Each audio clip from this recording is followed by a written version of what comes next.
Após 16 anos de casado, o casal Betty e Barney fazem uma viagem para o Canadá. Eles são dos Estados Unidos. Uma viagem de carro de aproximadamente 4 horas, se você for bem rápido, 6 horas, se você for aproveitando a viagem. Eles passam uns 3 dias visitando a cidade, curtindo. Eles chamavam aquilo de lua de mel tardia, né? Já que eles juntaram um dinheirinho depois de um tempo, conseguiram tirar férias de seus trabalhos, né? O Barney trabalhava no serviço postal americano, né? Nos Correios, né? E a Betty, ela era assistente social, é isso? É isso mesmo. Ela é assistente social e ela trabalhava com crianças e famílias em necessidade. Muito legal o trabalho dela. Uma característica também importante pra época, não sei se pra credibilidade da época que isso aconteceu, é que eles são um casal, o que a gente chamaria de interracial, né? A Betty, ela é uma mulher branca e o Barney um homem negro. Então isso na década de 60, final de 50 ali, era uma questão muito importante nos Estados Unidos. E o mais legal é que eles participavam ativamente dos direitos dos negros e casais interraciais. Então é um casal muito interessante, né? Eles são muito ativos na sociedade. Foi por causa dessa participação e envolvimento deles com a Associação Nacional para o Avanço das Pessoas de Cor, na ACP, que eles só conseguiram tirar essa viagem de lua de mel tão tarde, com 16 anos de casado, porque eles eram muito ativos realmente com trabalho voluntário, especialmente através da igreja que eles frequentavam, e essa associação que eles participavam ajudando pessoas de cor que sofriam injustiças raciais. Então eles tinham o trabalho deles e o outro trabalho voluntário enorme deles, né? Então eles não conseguiam tirar férias pra fazer lua de mel, Andrei, veja só. Olha aí. Mas é muito comum nos Estados Unidos, né? Porque você começa a praticar e a fazer serviços sociais desde a escola.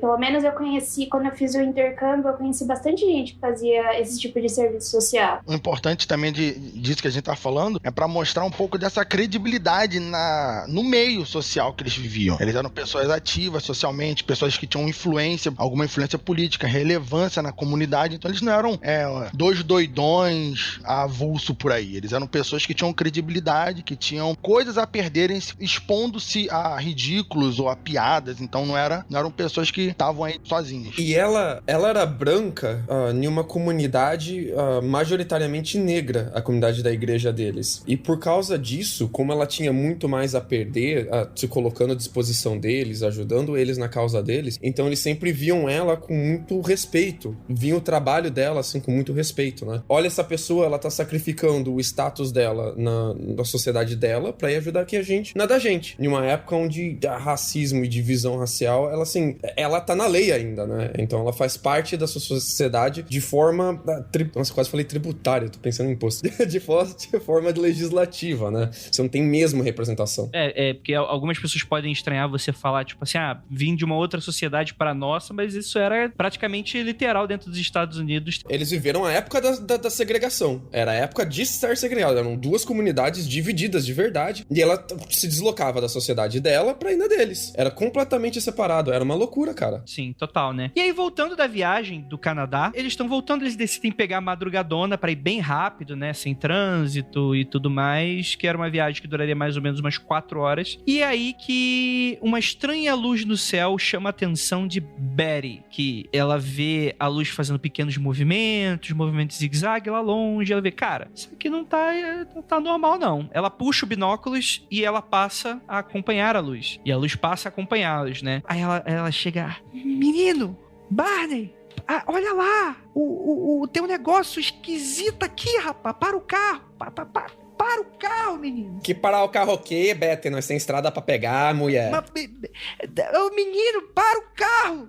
Tá um negócio esquisito. Parar o carro o quê, Betty? Tinha um cachorro dentro do carro. Tinha um cachorro. Tinha um cachorro mesmo. Que é o Rafael. Tem um casal e tem um cachorro. Me sobrou o cachorro. Eu sou alienígena, claramente. Tô chegando. Eu acho que vale a pena a gente destacar onde é que eles estavam. Eles estavam passando pela reserva florestal White Mountain, Montanha Branca. E nessa reserva florestal tem um teleférico muito legal, que ela fica ali no Monte Cannon, que é um pico entre 2 picos maiores, o Monte Musilauk e o Monte Washington. É uma região de florestas de reserva nacional, né? Então é muita floresta, muita montanha. E ali tem também um resort de esqui. E eles tinham acabado de passar o resort de esqui. esqui. Ela ainda conseguia ver o teleférico de dentro do carro, mesmo estando à noite, por causa que o esqui tem esse resort de esqui tem uns holofotes ali no pico, né? Então ela via ali os holofotes do esqui em um canto, o teleférico saindo dali, indo pro pico da montanha, e no outro ela via a lua e essa luz maluca passeando por detrás das árvores da reserva florestal na frente da lua. E aí, em dado momento, o Barney, ele decide parar o carro e ver o que, afinal de contas, estavam acontecendo, né? E assim, era um cenário bem desértico, né? Não tinha ninguém naquela madrugada, eles conseguiram parar o carro na rodovia. E eles olharam e realmente era uma luz que acompanhava, fazia movimentos, piscavam e reproduziam cores diferentes à luz, segundo o relato deles, né? E a partir daí eles começaram a ficar um pouco assustados, né? Que eles perceberam que a luz de fato os seguia, né? Em dado momento, eles se aproximaram de uma área florestal, eles adentraram essa área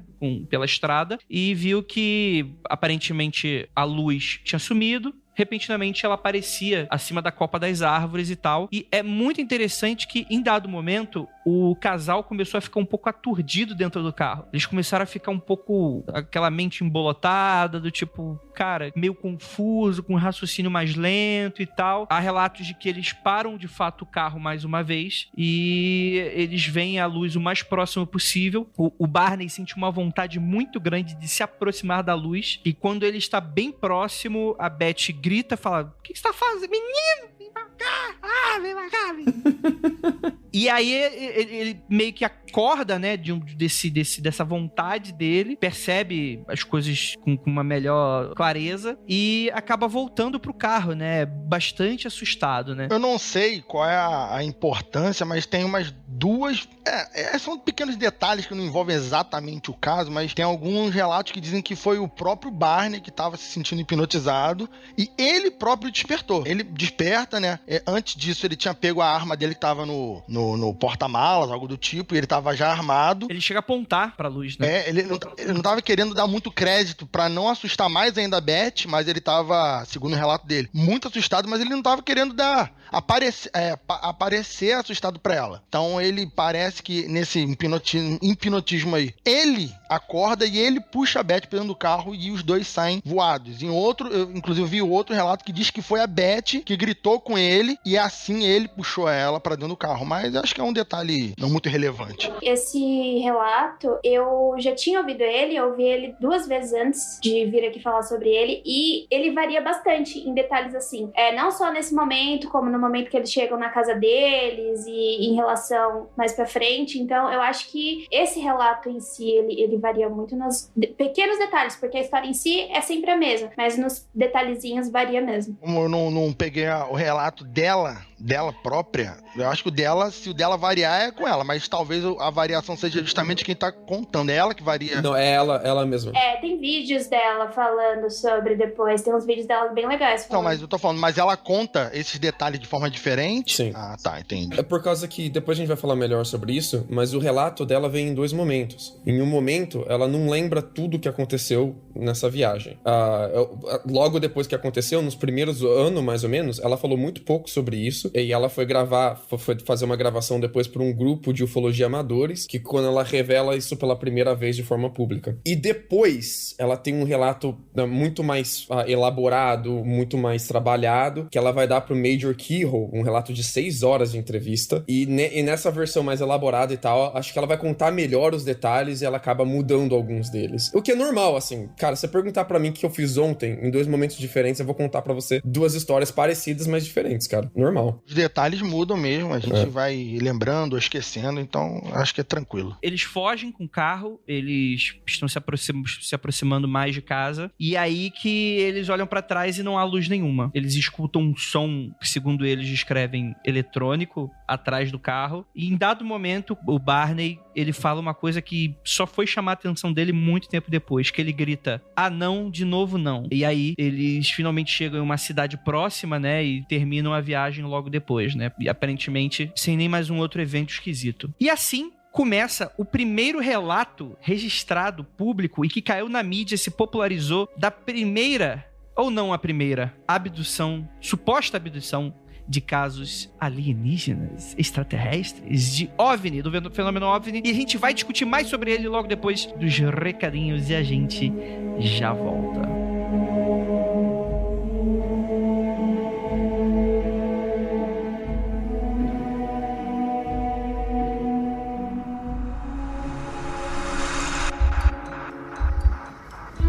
nada de errado com seu áudio.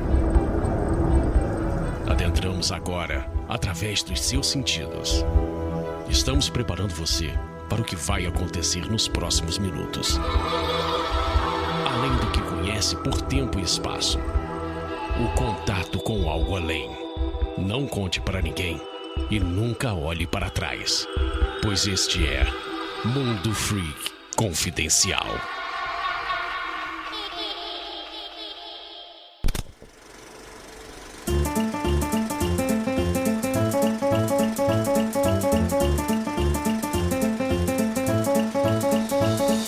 Chegamos aqui agora na área de recadinhos do Mundo Freak. Prometo que vai ser bem rapidinho, aqueles 2 minutinhos que se transformam em 5. Vai ser 5 minutos.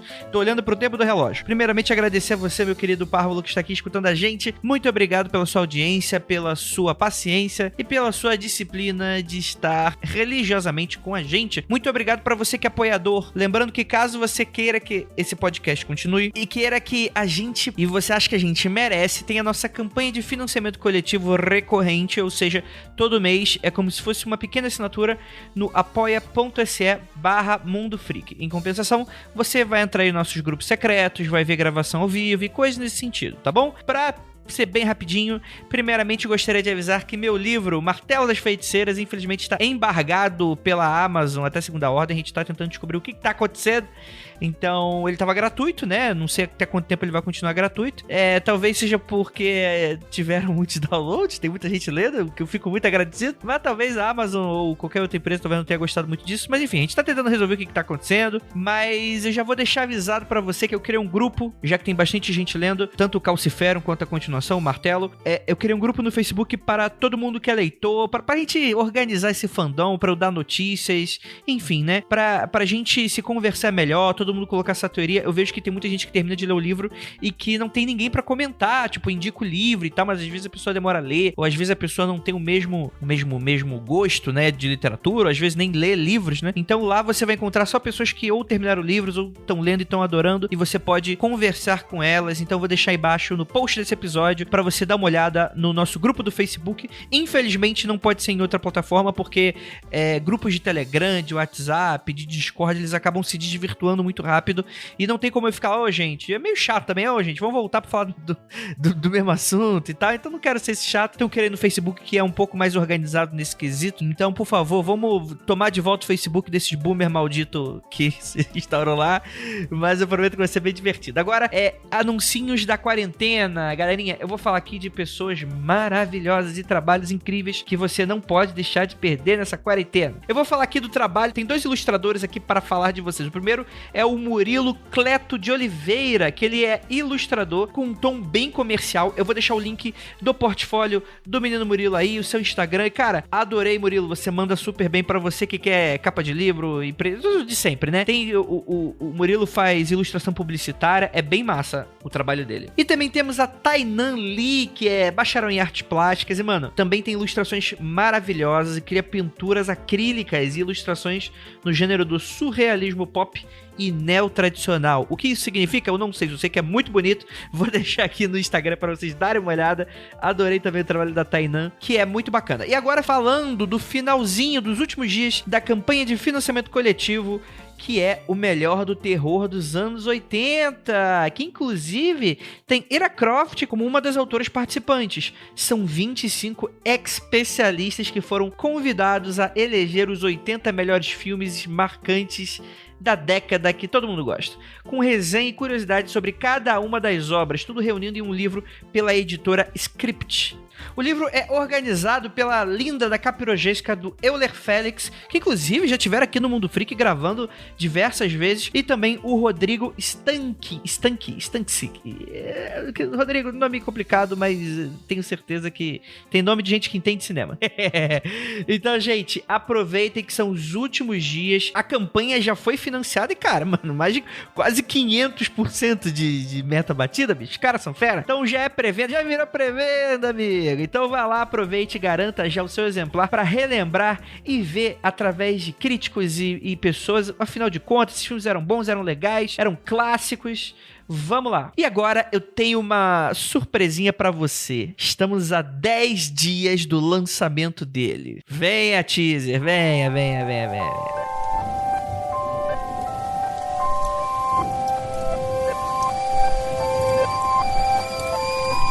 ou acordar à noite com 1 ou 2 seres desse no quarto me olhando e perder a consciência.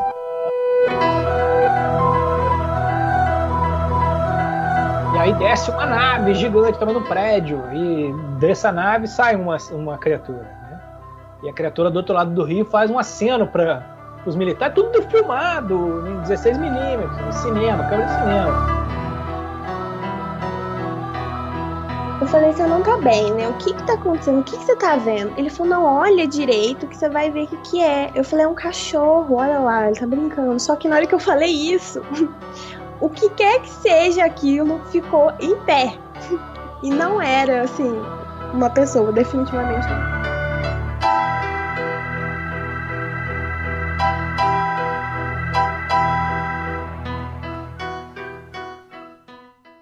I'm Mo Rocca, and I'm excited to announce Season 4 of my podcast, Mobituaries. I've got a whole new bunch of stories to share with you about the most fascinating people and things who are no longer with us. From famous figures who died on the very same day, to the things I wish would die, like buffets. All that and much more. Listen to Mobituaries with Mo Rocca wherever you get your podcasts. Longos dias e belas noites, queridos ouvintes. Está começando mais um Mundo Free Confidencial. Eu sou seu host, o Andrei Fernandes, e estou aqui com um time de classe, um time de elite, para quem não conhece. Para eu que conheço, é isso aí. Para mim, já temos aqui nosso queridíssimo Luca Balamidut. E aí, galera, hoje a gente vai descobrir o que o Carl Sagan tem a ver com projetos secretos de estudo de ufologia do exército americano. Olha aí. Tô triste, ele roubou minha fala, droga. E pra ferrar ainda mais a Jay Carrillo. Oi, galera, tudo bem? Eu sou a Jay, é isso aí. Você agora é o miau da equipe Rocket. É isso aí. Exatamente, eu sou miau. E temos aqui ele também, nosso queridíssimo, falando com seus obsessores, Rafa Jacaúna. Eu podia jurar que quando você disse, estamos aqui com o time de elite do Mundo Freak, eu, Jacaúna, eu pensei que tu ia falar assim. Perdi a oportunidade. Perdeu. Eu já estava até esperando. Gente, hoje a gente vai falar sobre esse caso, que ele não é o primeiro caso. Assim, existe uma certa confusão, e eu sei que alguns ouvintes que já conhecem o caso vão falar, Andrei, esse não foi o primeiro caso de abdução, esse só foi o primeiro caso que mais se popularizou, e o primeiro registrado oficialmente. Eu sei disso, meu queridíssimo arrombadito. O que eu tô falando é o seguinte. Da perspectiva ufológica, esse aqui é o primeiro relato.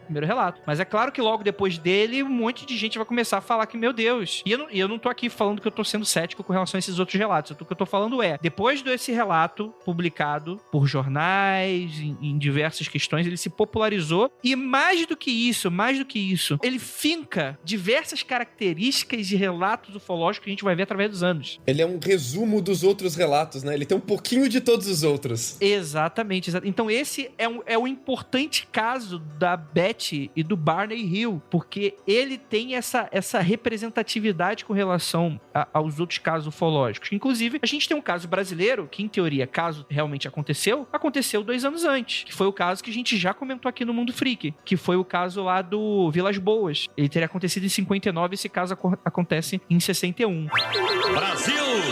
Você tá sentindo um Santos Dumont contra Irmãos Wright, vibe, né? Nessa disputa? Não existe essa disputa, Lucas. Existe quem tá errado e quem tá certo. Pelo amor de Deus, né? Pelo amor de Deus. Eu vou ter que concordar com o palestrinha. Pela primeira vez aí, eu vou ter que concordar. Ou a gente vai ter que voltar à discussão do americano e estadunidense aqui. Que aí o bicho... Nossa, por favor, não. Então pronto. Então vamos continuar aqui, que o papo tá sério. O papo é sério e não estamos falando aqui sobre bobeiras menores aqui. A gente tá falando sobre um assunto sério que é ufologia. Tá bom, vou deixar de ser jocoso. Vamos lá. Cara, Betty e Barney Hill. Eu gosto muito desse caso pela representatividade histórica que ele tem com relação à ufologia. Você tem, Missing Timing, que é um fenômeno que vai ser muito retratado em diversos outros relatos. Inclusive, que aparece no primeiro episódio do X-File, do Arquivo X. Sim. Que eu vi ontem. Eu pretendo comentar sobre o Arquivo X, justamente sobre isso, e justamente como é uma série que ela mergulha, tipo, os roteiristas, eles não sabem nada sobre nada, mas sobre isso eles estudaram bem. Tem um episódio que é de uma epidemia que, cara, a Scully, como médica, ela quebra todos os protocolos que a médica deveria saber sobre pandemia. Não faz sentido nenhum. Ela sempre faz isso. Ela faz isso constantemente. Mas os caras estudaram a parada. Eu não sei porque a gente...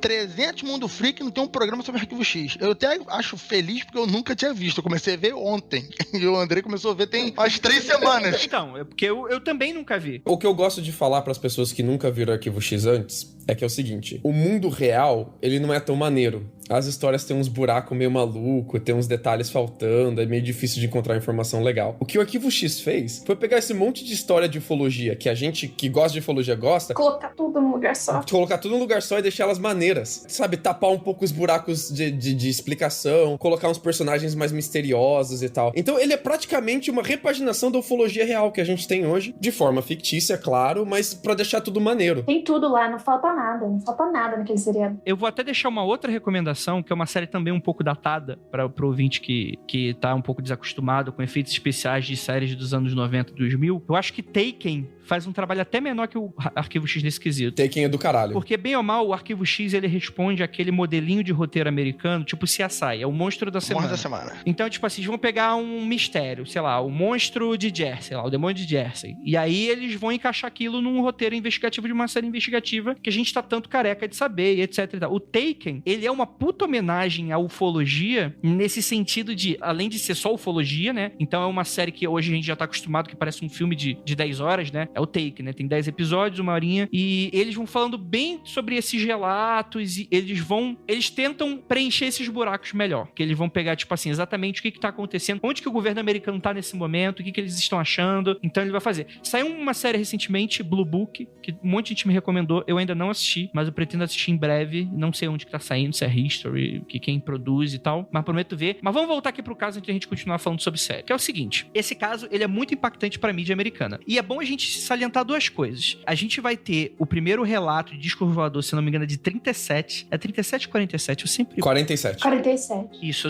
eu sempre coloco 10 anos pra trás, mas Kenneth Arnold vê o que ele chama de nave em um formato de morcego, que ele fala que ele tem um movimento parecido como se fosse um disco sendo jogado na água, é o que dá origem ao nome do Flying Saucer na mídia americana, ou seja, disco voador vem daí, né?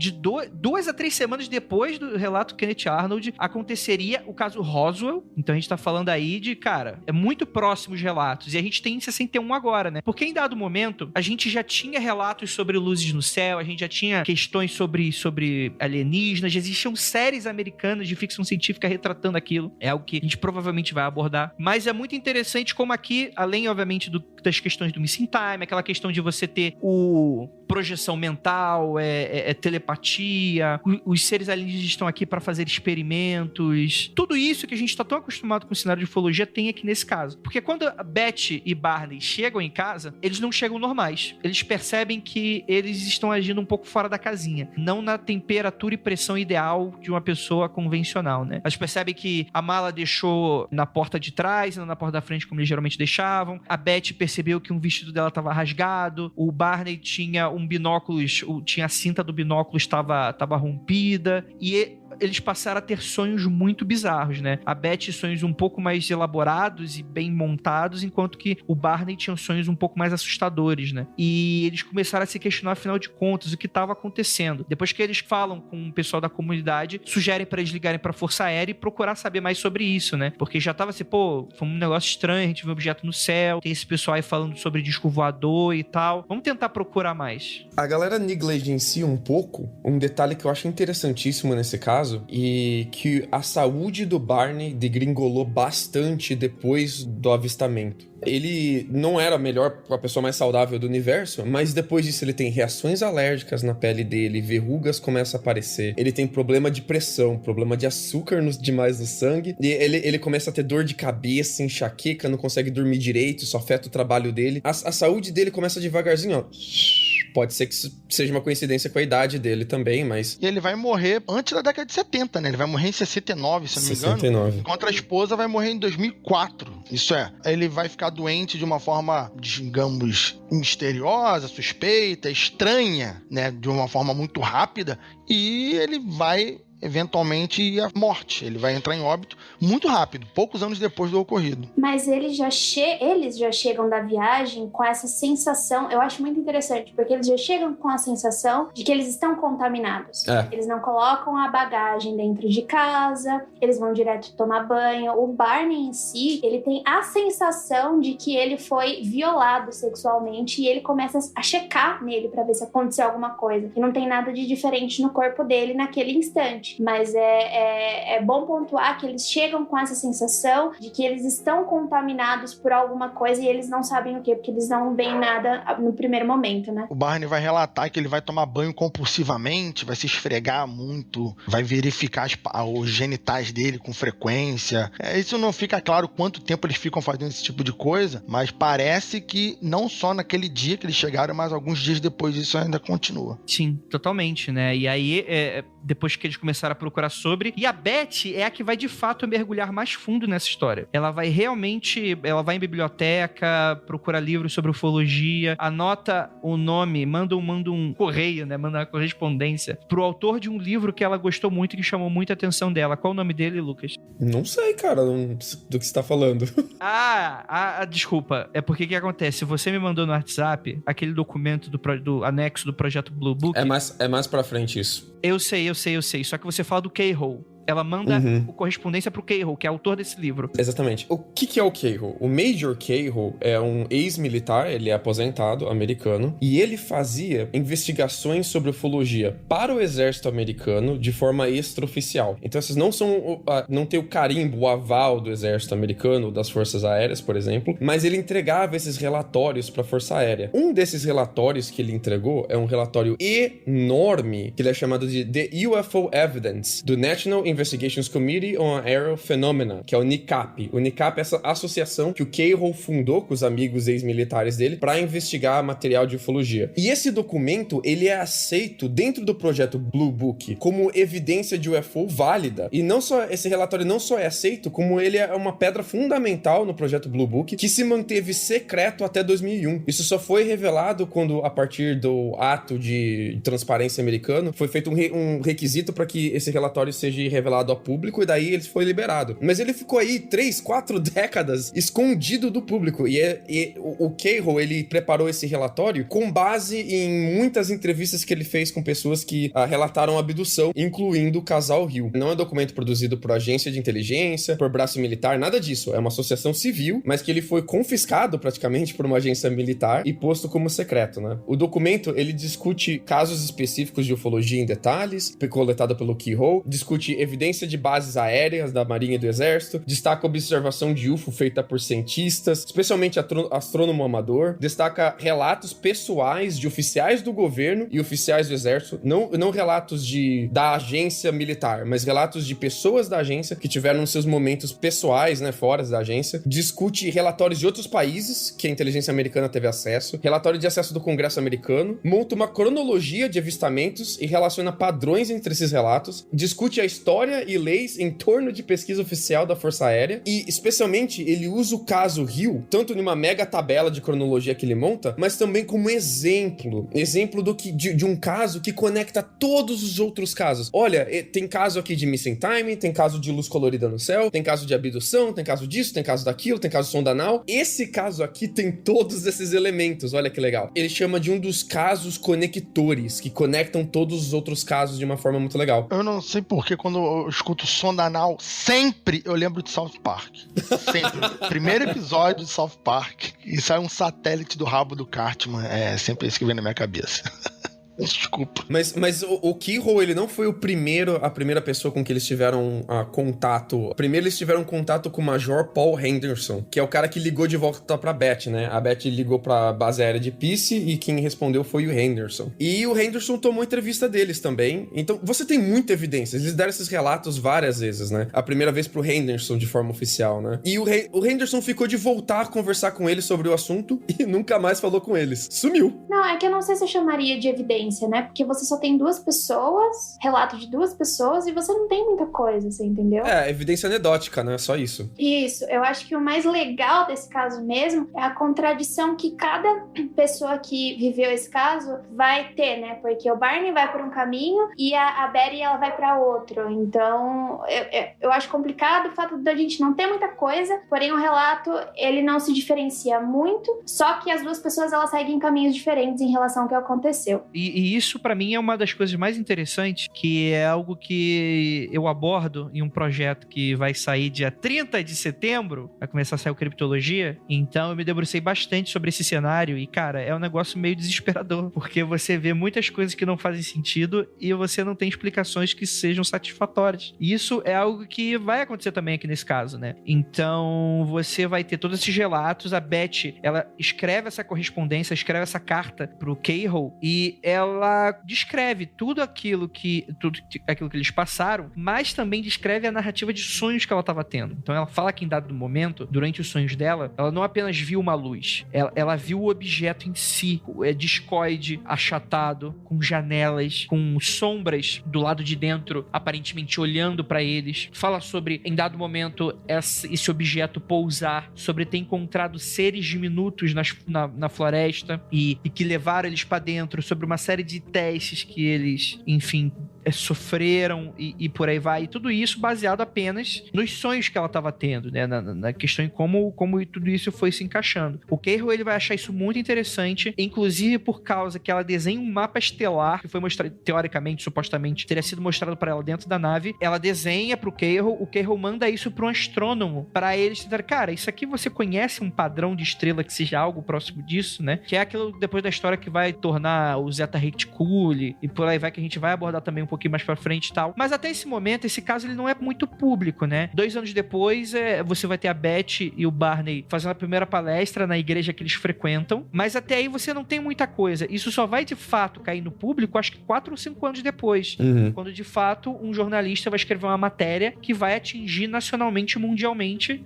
Falar, cara, isso aqui aconteceu e isso jogou pra sempre e registrou pra sempre esse caso ufológico no folclore popular dos discos voadores, né? Até então, quem sabia do caso era o Henderson, da Peasy, o Cahal, o major aposentado, o amigo astrônomo do Cahal, que é o Walter Webb, e essa galera tava levando o caso até que a sério. Tanto que depois, o Henderson, apesar de não falar mais com o casal, ele descreve no projeto Blue Book mesmo, como dizendo que o casal provavelmente confundiu Júpiter no céu com um UFO, o que pra mim não faz sentido nenhum, mas tudo bem. Júpiter voando atrás. Peraí que eu vou seguir esse povo. Ele decidiu que ele vai perseguir alguém. Entendeu? Corre que Júpiter tá vindo aí. Cara, toda vez que alguém fala sobre disco voador e começa a falar que é Vênus, é Júpiter, eu fico, caraca, mano, tipo, porra, não é possível, cara, a pessoa tá vendo o bagulho se mexer, se tu fala que é pelo menos satélite, porra, pelo menos assim, tá agora, mas um planeta, velho, uma estrela que fosse, porra, não tem como ter esse movimento todo, pelo amor de Deus. Acontece, cara, que tem umas coincidências muito doidas nesse caso, que foi assim, a Beth, ela tinha esses pesadelos, ela continuava sonhando com esse caso, e eram sonhos amedrontadores, ela acordava realmente muito nervosa, chorando. E ela buscava ajuda sobre isso na igreja, ela comentava com a galera da igreja, que era mais próximo, mais íntimo dela. Aí, teve um cara que ele foi dar palestra na igreja, e é comum, tá, galera? Não sei se a galera conhece isso, mas em algumas igrejas é comum você ter de domingo uma palestrante diferente, que vai falar de um livro, alguma coisa. Mas apareceu um palestrante na igreja dela, que era o Capitão Ben H. Sweat, da Força Aérea dos Estados Unidos. E ele foi palestrar sobre um livro de poesias. Olha que coincidência maluca. Um livro de poesias. E esse cara era amigo do pastor. E depois da palestra, quando eles estavam conversando, o pastor, casal, Rio e o Sweat, o pastor falou, ô casal aí, por favor, conversa com esse cara aqui sobre o caso que vocês vivem comentando, os pesadelos da Beth, porque esse cara conhece hipnose e ele sabe fazer terapias com hipnose. E o Sweat falou, sim, eu conheço hipnose, sou um hipnotizador, mas eu não sou profissional ainda. Então, se vocês quiserem fazer alguma sessão de terapia profissional, vá atrás de um cara que tenha conhecimento sobre isso, que tenha treinado isso, um profissional, porque isso é coisa séria. Terapia é um negócio sério, vocês têm que tratar de forma séria. Não dá pra mim fazer isso com aqui vocês. A responsabilidade do cara, maneiro isso, né? Depois, um ano depois, esse cara, o Sweat, volta pra igreja dos Rios, mas dessa vez pra palestrar sobre hipnose. Agora ele já é mais profissional. Ele já fez curso, ele já tá dando sessões de hipnose, e ele convence o casal a ir atrás de alguém que soubesse fazer isso, né? E o casal, ele tem o próprio psicólogo deles, e através de uma recomendação do psicólogo deles, eles vão encontrar o psiquiatra Dr. Stevens. E então o Sweat sugeriu pro Barney que ele perguntasse mais sobre hipnose pro Dr. Stevens, e eles começam a fazer a terapia de hipnose com o Dr. Duncan Stevens, que é onde o relato deles vai de um relato sobre avistamento de luzes no céu e avistamento de um objeto voador não identificado para um relato de abdução propriamente dito. É nessas sessões de hipnose que tanto o Barney quanto a Beth vão descrever, lembrando das memórias de regressão que eles tiveram na hipnose, como foi toda a trajetória de abdução deles nessa noite, né? Sim. Eu sinto nesse caso que é esse momento que o relato ele ganha esse contorno narrativo no sentido de, que eu posso dizer assim, que ele dá essa coesão mesmo pro relato em si, né? Não é só exatamente isso. Dizem que a Beth, ela tinha, os sonhos delas, eles eram mais, não concretos porque é sonho, né? Não acho que não sei se era essa bem a palavra, mas... Vívido, mas também tinha uma linha cronológica um pouco mais certinha. O Barney é que tava todo fudido das ideias. Esse é o cara, porque pelo que dá a entender, pelo menos pela hipnose dele, ele é o que ficou mais amedrontado e aterrorizado pela situação. A Beth trocou ideia, falou, conversou com os bichos e tal. A Jay tá olhando com uma cara, tipo assim, claro, obviamente, né? Obviamente que a mulher ia, né? Ia ter Gente, é óbvio, em toda história que você ouve, quando tem um homem e uma mulher, acontece alguma coisa bizarra, o que o homem faz? Chora, o que a mulher faz? E aí, galera, vamos lá, como que tá acontecendo? Vamos conversar. Vocês não lembram na SP Fantástica da como é o nome da moça, Flávia, né? É que ela falou que ela viu e ela tava com o marido dela, não, eu quero ir embora. E ela, não, vamos lá, vamos ver o que tá acontecendo. E no final das contas, todo mundo foi embora e ninguém viu nada. É clássico, né, gente? Sinto muito. Bando de cagão, né? Não posso fazer muita coisa. É bem maneiro justamente isso, porque o cara vai dizer que ele fica de olho fechado durante a maioria do... Pô! Cara, e ela que trocou assunto, conversou, perguntou as coisas... Pediu coisa pra provar que ela foi... Gente, que mulher inteligente, para! Cara, isso é uma atitude racional muito acima do que eu teria, mano.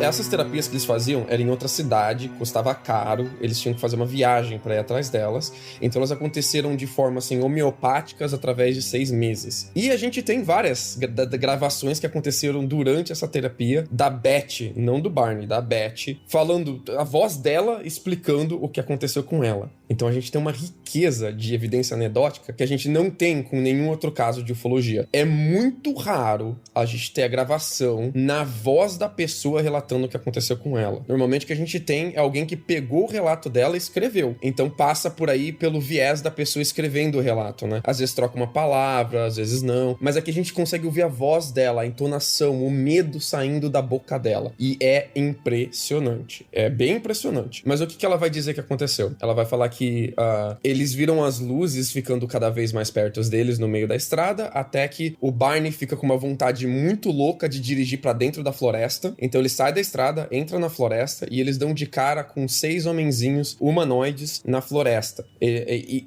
os humanoides se comunicam de alguma forma com a mente do Barney e mandam o Barney parar o carro. Mas não é uma ordem ou uma mensagem clara, é mais uma intenção. O Barney entende que ele tem que parar o carro agora. Uma coisa que eu vi também nos 2 relatos que eu pesquisei hoje é que o Barney ele não usa a palavra telepatia. Parece que eles não conheciam a palavra telepatia. Eles vão dizer que os homenzinhos se comunicam com os olhos, olhando pra eles e passando informação. Eles não usam a palavra telepatia, mas hoje a gente entende que é telepatia, ou pelo menos de alguma forma. Eles usam um termo muito legal, né? Que falavam com os olhos. Isso é muito interessante, né? E é engraçado isso, porque a comunicação que o Barney vai ter com as alienígenas é muito diferente da Beth, né? Em todos os níveis. O Barney sai do carro com a arma, e encara os alienzinhos, e os alienzinhos convidam eles... Eu tô chamando de alienzinho, é muita sacanagem, né? Mas os aliens convidam... Eu fiquei ofendida, porque eu sou pequena, tá? Não faz isso.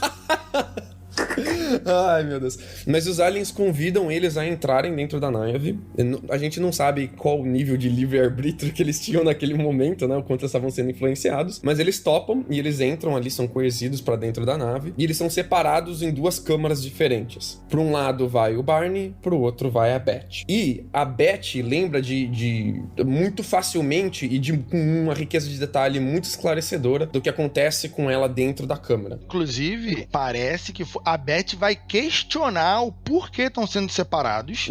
Né? O Barney não cita nada, ele diz só que tá de olho fechado a maior parte do tempo. Ele tá nesse momento chorando em posição fetal, né? Só esperando que tudo acabasse. Ele tá chorando e a Beth vai perguntar por que estão separados e os homenzinhos, Lucas, vão dizer que eles têm 2 câmaras pra trabalhar, né? 2 câmaras e vai colocar cada um em uma pra acelerar o processo, porque senão o processo demoraria muito fazendo um de cada e vai cada um pra uma das salas pra fazer os tais exames. É interessante aqui porque você percebe que os aliens, de acordo com ela, têm uma noção já mais avançada de anatomia humana, porque eles vão coletar a amostra da saliva dela, do nariz dela, da orelha dela e dos olhos, que é onde a gente solta raios, né? Coisas, né? Onde a gente solta líquidos. Secreções. Vaza. De onde a gente vaza. Tipo um saco de bosta. Que isso? Aí, e eles também vão enfiar uma agulha no umbigo dela e fazer o que eles comunicam pra ela, que é um teste de gravidez. E ela descreve todo um protocolo médico dos aliens, né? Que ela diz que os aliens colocam luvas, usam gel, tem cuidado na hora de encostar nela, o que é muito interessante. Mas ela diz que os aliens não entendem tanto assim de anatomia humana, porque eles vão perguntar pra ela o porquê que o Barney tem dentes removíveis e ela tem dentes fixos. Os aliens não conheciam dentadura, cara. Exatamente. Uma coisa legal é que ela comenta que eles estavam se comunicando com ela em inglês, mas o inglês não era muito bom. Eu achei muito legal isso, porque geralmente a gente já fala que os alienígenas, eles estão se comunicando na língua, né? E nesse caso, ela fala que eles tentam se comunicar na língua deles, mas que é muito difícil, que aparenta bem de que eles não dominam de fato a língua. Então quer dizer que é como se fosse a primeira vez que os alienígenas estão encontrando a raça humana, né? Então estão aprendendo ainda. Ou eles têm sotaque. Os alienígenas são russos, né? É interessante também, adicionando essa parte dos dentes, né, da dentadura e tal, que ela vai falar que quando os aliens colocam a agulha, a seringa no umbigo dela para fazer esse teste de gravidez, que na época eles não conheciam, ela não sabia o que era necessariamente, ela vai dizer que ela vai sentir muita dor, e o líder, né, como ela vai dizer que um dos aliens era o líder, vai colocar a mão na cabeça dela e essa dor vai passar. Isso é interessantíssimo, né, como se tivesse algum tipo de indução mental nela, né, através do toque. Ela anestesia ali através do toque dele. Outra parada que me impressionou muito é que quando ela explica da dentadura, os aliens parece que não entendem. E ela explica que quando você fica velho, você perde os dentes. E ela tem que explicar pros aliens o conceito de ficar velho. Porque eles não entendem isso. Parece que os aliens não entenderam que o corpo humano envelhece, apodrece e morre. E ela tipo fala, não, a gente apodrece, as coisas caem. É assim, a gente cai e a gente substitui com versão sintética mesmo. É o que a gente tem. Agora, deixa eu fazer uma pequena... Vamos imaginar, ouvinte. Vamos imaginar. Porque geralmente quando a gente pensa no ser alienígena, a gente tá falando... O que vem na nossa cabeça? É um ser com uma tecnologia muito mais avançada. Por causa de testes e experimentos, a gente poderia... Assim, eu tô falando do folclore, né? O que é geralmente mais aceito, né? O que o pessoal geralmente fala, né? Por causa dos experimentos não serem muito humanizados, né? Seriam seres mais amorais, né? Essa questão de ter uma moralidade diferente da nossa, né? Encararia a gente até com um certo desprezo no sentido de, cara, isso aqui é igual animal, que é assim que a gente trata os animais desse planetinha, né? Agora, pensa bem.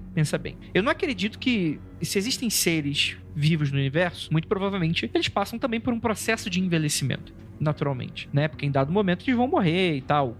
Você tem até, tipo assim, pequenas criaturas unicelulares que tem aquela coisa de hibernar e tal, mas seres mais complexos, naturalmente, em dado momento, eles deixam de existir, né? São máquinas que se corroem com o tempo e por aí vai. Agora imagina, uma raça tão avançada tecnologicamente, porque quando a gente olha pra Terra, sei lá, por exemplo, a gente tem essa idade clássica, greco-romana, e aí rolou a Idade Média, e isso foi resgatado depois e tal. Tipo, imagina uma grande biblioteca de Alexandria em chamas de todo o conhecimento humano de sociedades e culturas que a gente nunca vai conhecer por causa do incêndio da biblioteca de Alexandria. Agora você imagina, ouvinte, que esses seres deram tantas voltas, eles são tão mais antigos e a tecnologia deles já avançou tanto, só que eles passaram por processos tão semelhantes que talvez eles de fato fizeram com que seus corpos não mais envelhecessem por algum processo genético que seja, talvez eles não possam nem ser criaturas biológicas, e esse conhecimento deles se perdeu. Olha que doideira, porque a gente tá imaginando que os caras são tipo uma biblioteca intergaláctica, que estão fazendo experimentos, tipo assim, a gente imagina que eles dominaram completamente o planeta deles, questões de energia, não existe mais questões sociais no sentido de diferença entre raça e cultura e território, e quando tu tenta analisar, tipo, uma situação dessa, que a pessoa, tipo, o cara tá tão avançado tecnologicamente, mas ao mesmo tempo passou por processos que eles nem sabem mais quem são. Olha que doideira, isso é meio assustador pra mim, quando parar pra pensar. Andrei, tem esses canais que eu sigo no YouTube, que eu acompanho, às vezes eu me vejo arriscando minha sanidade. Já não é muito boa. Mas é o seguinte, se me permite 2 minutinhos, tem uns canais que vão falar sobre receber, né? Eu esqueci como eles se chamam, que é receber a comunicação do além, né? Eles recebem contato telepático. Esqueci qual é o nome que eles chamam isso, gente, esse processo. Mas que eles escrevem essas mensagens dos ETs, né? Eles vão falar de várias raças diferentes que mandam mensagens, um monte de coisa. E tem alguns canais que vão dizer, que principalmente canais americanos que chegam aqui no Brasil traduzido e tal, que eles vão contar a história dos Greys. Eu tava pesquisando sobre esse caso, e quando ele vai falar dos ETzinhos, eles vão falar dos Greys, aí o cara vai contar a história dos Greys. Aí eu entrei em mais outros canais vendo a história dos Greys, aí eu vi que era a mesma história, porque todos eles vêm da mesma fonte, que é um contato telepático de um Grey específico em algum momento lá nos Estados Unidos. Os caras vão descrever a história da evolução dos Greys. É muito engraçado, porque é basicamente igual a história humana. Igual. Por que será? Igual. Eles eram seres muito belicosos, destruíram a superfície do seu planeta, não tinham ligação espiritual, aí o planeta ficou puto, aí eles fizeram guerras atômicas, acabaram com a superfície do planeta, aí se esconderam no interior do seu planeta e desenvolveram tecnologias de DNA para eles permitirem se viver no interior do planeta. Aí a pele ficou cinza, os olhos foram ficando grandes, fazendo alterações genéticas para ficar desse jeito. Isso se passaram centenas de anos, e chegou um momento, segundo essas explicações, que o DNA deles, de tanto que eles vão fazer clonagem, porque eles vão selecionar só as melhores criaturas, então a clonagem vai se repetir tantas vezes que ela vai estragar. Então ela vai ficar meio zoada. Por isso eles vêm pra Terra, porque eles acharam várias constelações, vários planetas, os seres humanos, que eram geneticamente semelhantes a eles, e vai usar o DNA humano pra consertar o DNA deles. Caralho, que péssima ideia. Que então, cagada. Assim, somando o que você falou, segundo essa ideia que eles tiram literalmente do espaço, né? Alguém escreveu muito bem, né? Recebeu. Pô, esqueci como eles falam. Cara, como que o Chico Xavier fazia? Puta, fugiu aqui na cabeça. Esqueci o termo. Psicografia? É tipo psicografia, mas a psicografia seria para espírito, mas tem um termo desse pra ufologia, sabe? Que eles recebem essa mensagem do além, e todas elas vêm da mesma fonte. É uma psicografia ufológica americana traduzida. Lembrei da palavra. É canalizar que eles usam o termo. Isso, canalizar. Eles vão, em vez de ser psicografar, é canalizar a mensagem do... To channel. E assim, porra, velho. Por isso que ele vem pra Terra. Inclusive tem uma raça que é derivada do Grey, do humano, que tem 700 anos, que ajuda a gente. O Grey, ele não ajuda a gente. O Grey, ele não tem sentimentos. Quando você falou sobre bem e mal, o Grey, eles fizeram tipo aquele filme Equilibrium, que eles cortaram os sentimentos da espécie deles. Então eles não são nem bons nem maus. Eles são cientistas e eles fazem tudo o que for bom pra eles, porque eles não têm sentimento. Então pegar a gente não é pra eles abduzir um ser humano, não é coisa boa ou ruim, eles fazem porque tem que fazer, e é mais ou menos essa loucura aí, o resumo. Então o Grey vem de outro lugar, porque eles são muito evoluídos mesmo, milhares e milhares de anos mais evoluídos, tanto evoluídos que o DNA deles se estragou, e ele vem aqui pra pegar o nosso DNA, meu Deus. Mas por que a gente tá falando dos Greys? Porque a descrição que a Beth dá dos seres era com seres de peles claras, acinzentadas, olhos amarelados, amendoados. Eles são baixos, magros, franzinos, tem um cabeção em formato de amêndoa e olhos protuberantes que pegam um grande espaço da cara deles. Essa descrição que a Beth deu é a nossa primeira descrição de Grey. As outras descrições de Grey que a gente vai ter, que quando a pessoa fala eu vi um Grey, são descrições que é muito similares às que a Beth viu. A diferença é que nessa época a gente ainda não tinha o conceito de os Greys. Então ela não chamou de os Greys, ninguém chamou de os Greys naquela época. Mas o que ela fez ali foi descrever os Greys. Pequenos, cabeçudos, olhos grandes e bulbosos. Amendoados. Eu sou um Grey, literalmente. Pequena, cabeçuda, olho grande. Tadinha da Jay. Você é muito alta, Jay. Está desqualificada. Não. Você é uma híbrida Grey com ser humano. Obrigada. Me sinto melhor agora. Conforme a Beth vai continuando descrevendo o que aconteceu, ela diz que depois que acabou a sessão com ela, ali na câmara de sei lá o que o médico, o Grey, tava fazendo com ela, ela teve um passeio pela nave. Era uma nave pequena, com poucas câmaras, mas que o líder dos Greys ali mostrou pra ela um livro, porque ela tinha pedido uma evidência de que ela tinha sido abduzida. Ela falou, olha, quando eu for contar essa história, ninguém vai acreditar, me dá uma evidência. E ele sacou um livro pra dar pra ela. Um livro que tava escrito em colunas com símbolos que ela não conseguia entender. E aí, pra mim, a história começa a ficar muito complicada, cara. Porque uma raça alienígena ia ter um objeto tão específico e tão humano quanto livros. Mas ele, ao mesmo tempo, não entende que humanos envelhecem. Não entende que humanos têm dentes. Sabe? Me parece uma contradição, assim, sabe? O livro é um objeto humano, cara. Ele tem um formato pra humano pegar na mão, humano ler ele. Ele é feito de humanos para humanos. Ele é feito de material humano, de plantas que a gente planta aqui na Terra. Não, mas aí, Lucas, aí vem do que eu acabei de falar sobre a história do Grey. O Grey é igual a gente. Só que ele é muito antigo. Entendeu? Canalizou essa informação, é muito antigo. E o livro pode... Cara, se fosse feito de tijolo, a mulher poderia ter chamado de livro, entendeu? Não, ela descreve como um livro com páginas. Ela não diz exatamente o material, mas ela diz que ela folheou as páginas do livro. Que tinha colunas e escritos, né? Ela fala de colunas, escritos, ela fala de capa. Ela fala que tinha uma capa. Então, tipo, eu não sei até que ponto uma raça alienígena ia criar um objeto tão parecido com o livro, especialmente uma raça que parece que tem capacidade de viajar pra qualquer estrela da galáxia, ou pelo menos nessa parte da galáxia, vai ter um livro, cara. Tipo, mas aí que tá o lance. Olha a parte da operação, né, do exame. Eles usavam seringas, agulhas, gel, luvas. Então, se ela reconhece esse tipo de objetos, o livro, se eles fabricam esse tipo de objetos, talvez o livro faça parte do manual de emergência da nave, sabe? Talvez. A nave tem tudo eletrônico, mas se faltar luz, tem o manual na mão ali, ó. Com o número do seguro intergaláctico pra você ligar. Exatamente, o número ali, ó. O cara viaja na velocidade da luz, porém, se faltar luz, entendeu? Então já sei. Ele parou na Terra pra fazer uma chupeta, claramente. Olha que segundo a descrição do marido aí, pode ter rolado a chupeta mesmo, hein? Olha só o que tá falando, rapaz. Cala a boca, Rafael. É que o me deixa mais pé da vida nessa história do livro é o seguinte: toma aqui o livro pra você levar como prova. Não vai levar não, a gente não quer que você tenha evidência lá não. Eu falo assim, mas o que, meu filho?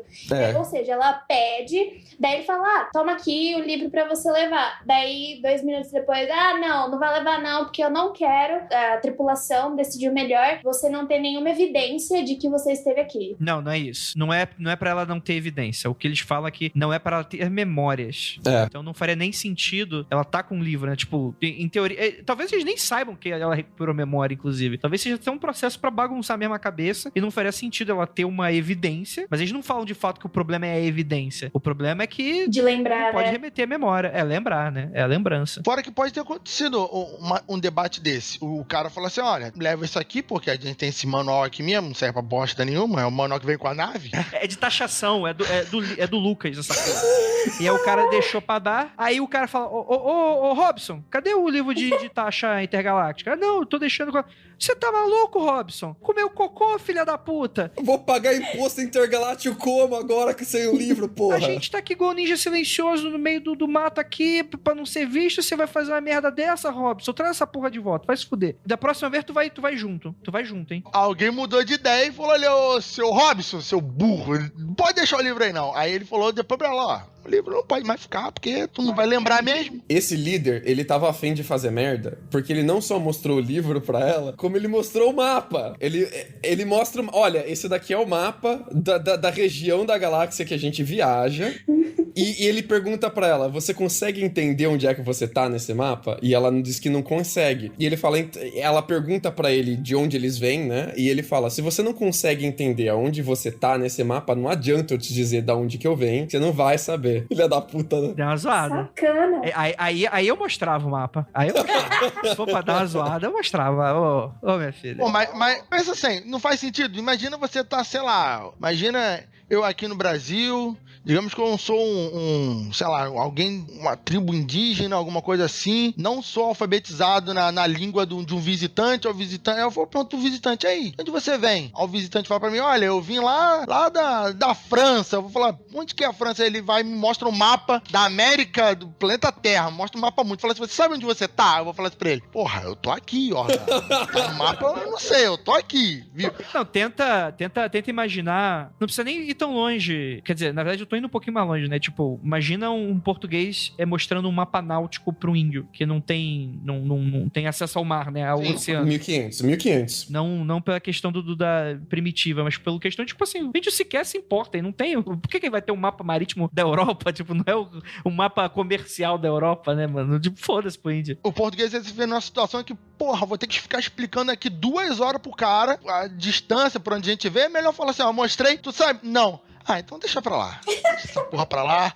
Eu tenho que ir embora em 2 minutos, não vai dar pra te explicar, sabe? Tem um detalhe interessantíssimo, que esse mapa, ele tem rotas, e ela pergunta sobre as rotas no mapa. E o Alien fala assim, olha, tá vendo essas linhas pontilhadas? É rota comercial, linha cheia é rota civil. Não, mas calma aí. Não, mas aí você tá... Não é assim, não. Não, calma. Ela pergunta, ela vê o mapa, ela entende que eles são planetas, né? O conceito de planetas. E você tem as linhas, né? E ela pergunta, Não, estrelas. Não, planeta não rola ainda. Então, beleza. Aí ela pergunta, que linhas são essas, né? Aí você tem as linhas grossas, que as linhas grossas são o quê? Rotas usadas frequentemente, rotas comerciais. Frequentemente. Aí a segunda linha são... É que eu lembro que a tracejada são expedições, né? Que ele fala que são expedições. Uhum. Mas aí tem as linhas grossas, as finas... As pontilhadas. São as linhas que são mais usadas com grande frequência, que são entre as 2 estrelas principais, a retículo I1 e a 2. Aí tem algumas outras que são as finas, que são usadas para comércio, e são as pontilhadas, que são expedições, que são usadas muito pouco, só de vez em quando, no caso, expedições. Mas, cara, esse é um detalhe que, junto com o livro, me parece humano demais pra ser alienígena. Um mapa 2D visual com linhas sabe, me parece, e eu não tô tentando desconfiar da Beth, mas se um humano fosse escrever, um humano normal, um humano comum, uma pessoa não versada em sci-fi, por exemplo, fosse escrever uma fanfic sobre, sei lá, viagem intergaláctica, o que ela ia escrever? Ela ia mostrar Em 1963, o que ela ia escrever? Ela ia falar que eles têm um mapa com linha pontilhada, cara. Porque é isso que a gente conhece. É tipo o mapa do tesouro, né? Porque em 1963, o que a gente conhece de tecnologia de viagem? É um mapa, cara. É um mapa de papel, com linha pontilhada entre dois lugares. Então, tipo, ela me parece muito que ela descreveu objetos humanos, sabe? E também protocolos de análise do corpo dela que eles fizeram são protocolos médicos humanos. Então, tipo, o conjunto da obra toda ali me pareceu se uma pessoa comum, normal, que ela não é médica, não é cientista, não é, sei lá, não é escritora sci-fi, fosse descrever uma abdução em 1963... Como que ela descreveria? Exatamente da forma que a Beth fez, cara. E aí, como a gente já tá falando do relato e tal, não tem muito mais coisa, né? Depois de que ocorrem esses experimentos, né?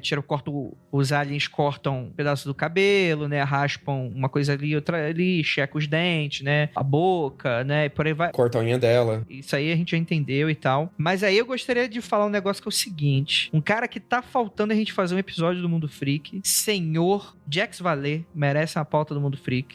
A Dia até coçou a cabeça agora. Vai ser um episódio gostoso, vai ser um episódio legal, assim, que a gente vai quebrar as barreiras entre Céticos e Believers aqui.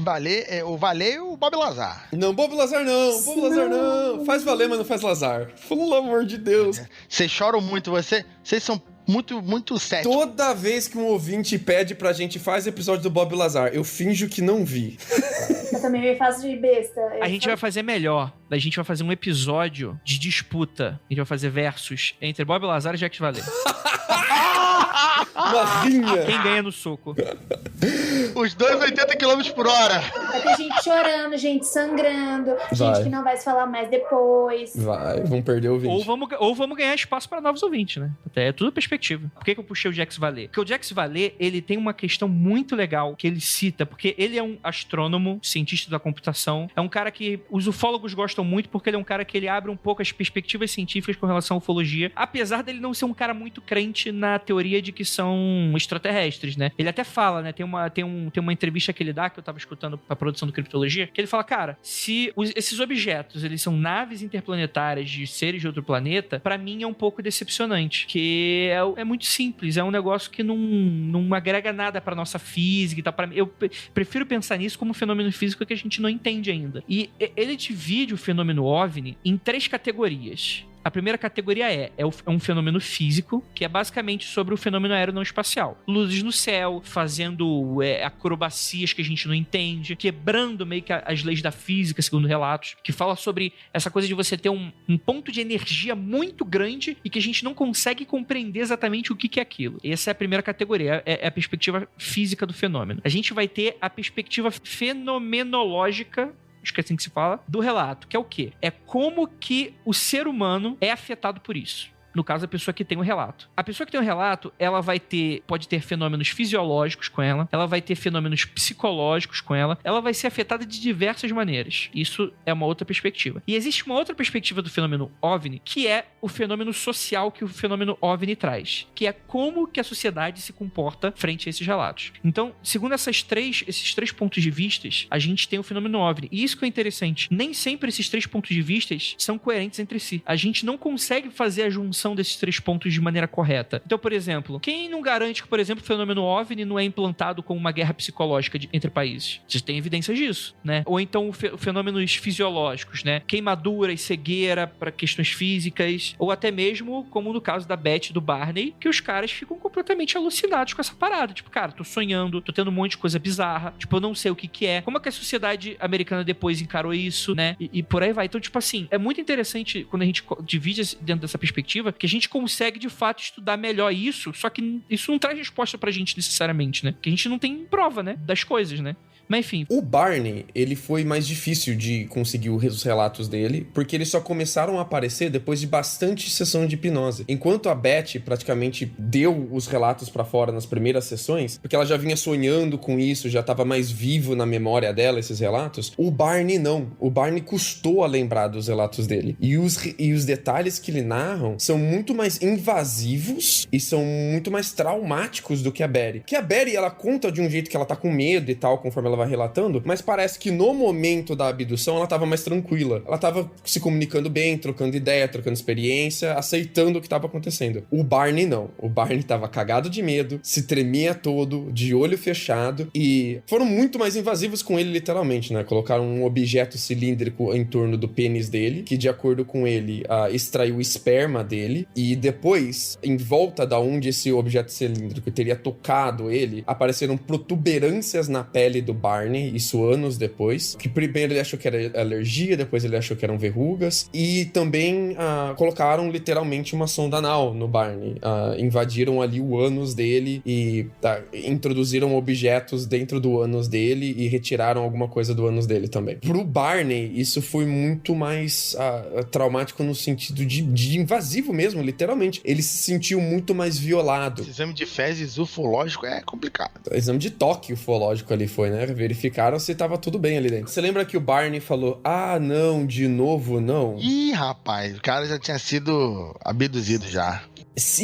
Exatamente. E se essa não é a primeira interação deles com os alienígenas, mas é sim a primeira interação que eles se lembram? Aí que tá. E o Barney, ele relata ainda que ele ouvia a Beth se comunicar com os alienígenas em uma língua estranha. Então, enquanto a Beth ouvia os alienígenas falarem inglês com sotaque, um inglês sofrido, o Barney ouvia ouvia a Beth falando em alienígena com os alienígenas. O que é estranhíssimo, porque parece que a conversa em inglês aconteceu na cabeça da Beth, enquanto ela se comunicava na língua deles. Pode ser que esteja rolando uma mistura de telepatia e comunicação verbal muito foda entre eles ali, né? Fora que também tem o relato que a irmã da Betty já tinha sido abduzida também. Ela contou que quando os dois voltam pra casa, ela conversa com a família. Daí a irmã dela pega e fala, eles estão com medo de ver a bagagem, etc. A irmã pega e fala que ela já teve coisas relacionadas, e daí fala pra ver a bagagem. Tem uma coisa também que eu ouvi, que é quando eles vão ver a bagagem no carro,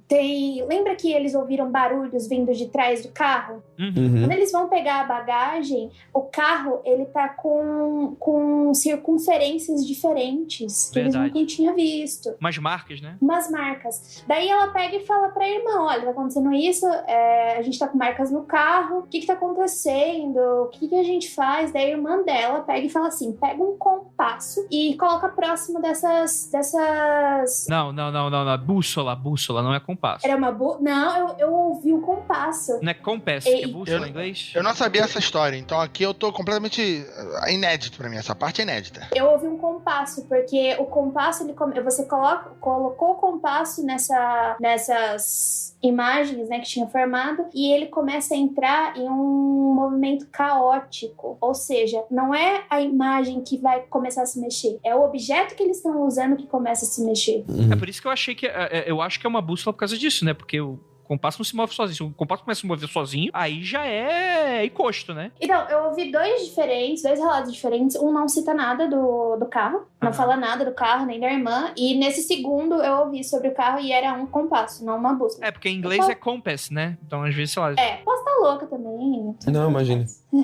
Mas assim, o que eu acho sensacional é que o Dr. Simon, aquele que tava fazendo as sessões de hipnose, chega uma hora que ele para as sessões e ele tira uma conclusão. A conclusão do Dr. Simon para esses casos de hipnose era que nada demais tinha acontecido do sentido extraterrestre, mas que eles tinham sofrido algum trauma muito grande. Ele diz que as lembranças que o Barney teve nas sessões de regressão, na verdade é o Barney ali de forma inconsciente completando as lacunas dos relatos da Betty. E que por isso que o Barney não sonhava com isso, não tinha essas memórias antes. Então a Betty tinha esses pesadelos, relatou esses pesadelos na sessão de hipnose, e o Barney aos poucos foi completando as lacunas do que ela estava contando. E ela diz que a conclusão do Dr. Simon é que não tem nada de extraterrestre. Nada. Que isso foi... E não é que a pessoa tá inventando ela, mas que por causa que as sensações que a Betty tinha, por causa que o relato da Betty era tão forte, isso afetava tanto a Betty, o Barney acabou tendo essas lembranças induzidas na cabeça dele durante a sessão de hipnose. E aí você tem um doutor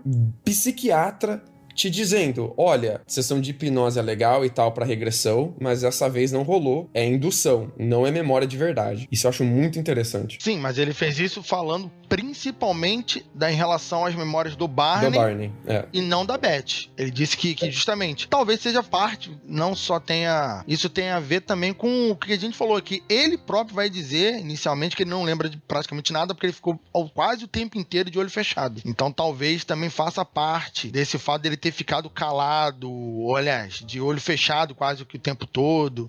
Mas realmente, a Beth que tinha os sonhos mais agitados, os sonhos mais reais nesse sentido, ele relatou bem pouco, só nessa hipnose, e o doutor vai falar isso que o Lucas corrobora. Quem é que relata que os homenzinhos estão vestidos como se fosse num traje militar? É o Barney ou a Betty? É a Betty. É a Betty, porque eu acho que é no segundo momento que ela fala isso. Sim, é verdade. Não, é que acontece? Entre os sonhos dela e a sessão de hipnose, existe uma diferença nas histórias. Por exemplo, a Betty, ela vai falar que os alienígenas tinham narizes e orelhas e cabelo. E essas características, elas vão sumir depois dos relatos da hipnose, né? Eu tenho uma teoria com relação a isso, mas eu vou falar mais pra frente. Mas é uma das coisas e tal, porque os ETs que os dois falam, inclusive é isso que eu acho que também é uma grande evidência de que um tá influenciando o outro. Os ETs, nas primeiras vezes que eles relatam as histórias, são diferentes de quando, depois de anos, eles vão relatar de novo essas histórias. Existe uma diferença aí entre essas características. Pra ele, se eu não me engano, não tinha nariz, não tinha... Os olhos eram grandes, eles eram cabeçudos, né? Eles eram mais essa característica que a gente tá. Pra ela, era uma coisa mais ainda híbrida, híbrida, né? Mais humanoide, talvez. Ela falava em líder, do alien líder, e do alien que era o médico. O examinador. O Barney não falava disso. Depois da metade das sessões de terapia dele pra frente, ele começa a falar em líder, começa a falar em examinador também. Então parece que, eu não sei se isso desclassifica todo o relato deles, mas dá pra perceber que um se alimenta do relato do outro. E aí você não consegue diferenciar qual que é a parte realmente da memória do Barney e qual parte é ele se alimentando do relato da Betty. E outra coisa, né? Depois do que acontece com eles, a Betty, ela começa a pesquisar muito sobre alienígenas, a estudar muito sobre. Então, pode acontecer que ela estuda muito sobre o Roswell, né? Que aconteceu. Então, eu, pelo menos, experiência própria, falando de Arquivo X, quando eu comecei a ver Arquivo X, eu fiquei completamente obcecada. Então, eu assistia o tempo inteiro, toda hora. Chegou um momento da minha vida que eu comecei a sonhar com as coisas que aconteciam em Arquivo X. A mesma coisa quando eu tava lendo, por exemplo, Stephen King. Eu parei completamente por quase 5 anos, porque eu só sonhava sobre as coisas que eu li de Stephen King. Então, ela pode ter levado muito...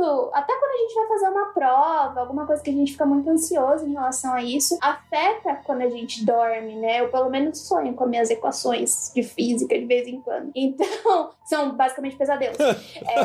Então, eu já acordei suando por causa de prova de física. Nossa. Então, uma das teorias pode ser que, pelo fato dela estar pesquisando muito, tá ali muito vivendo, respirando aquilo, possa ter influenciado os pesadelos dela também. Mas não tirando totalmente o que aconteceu com ela.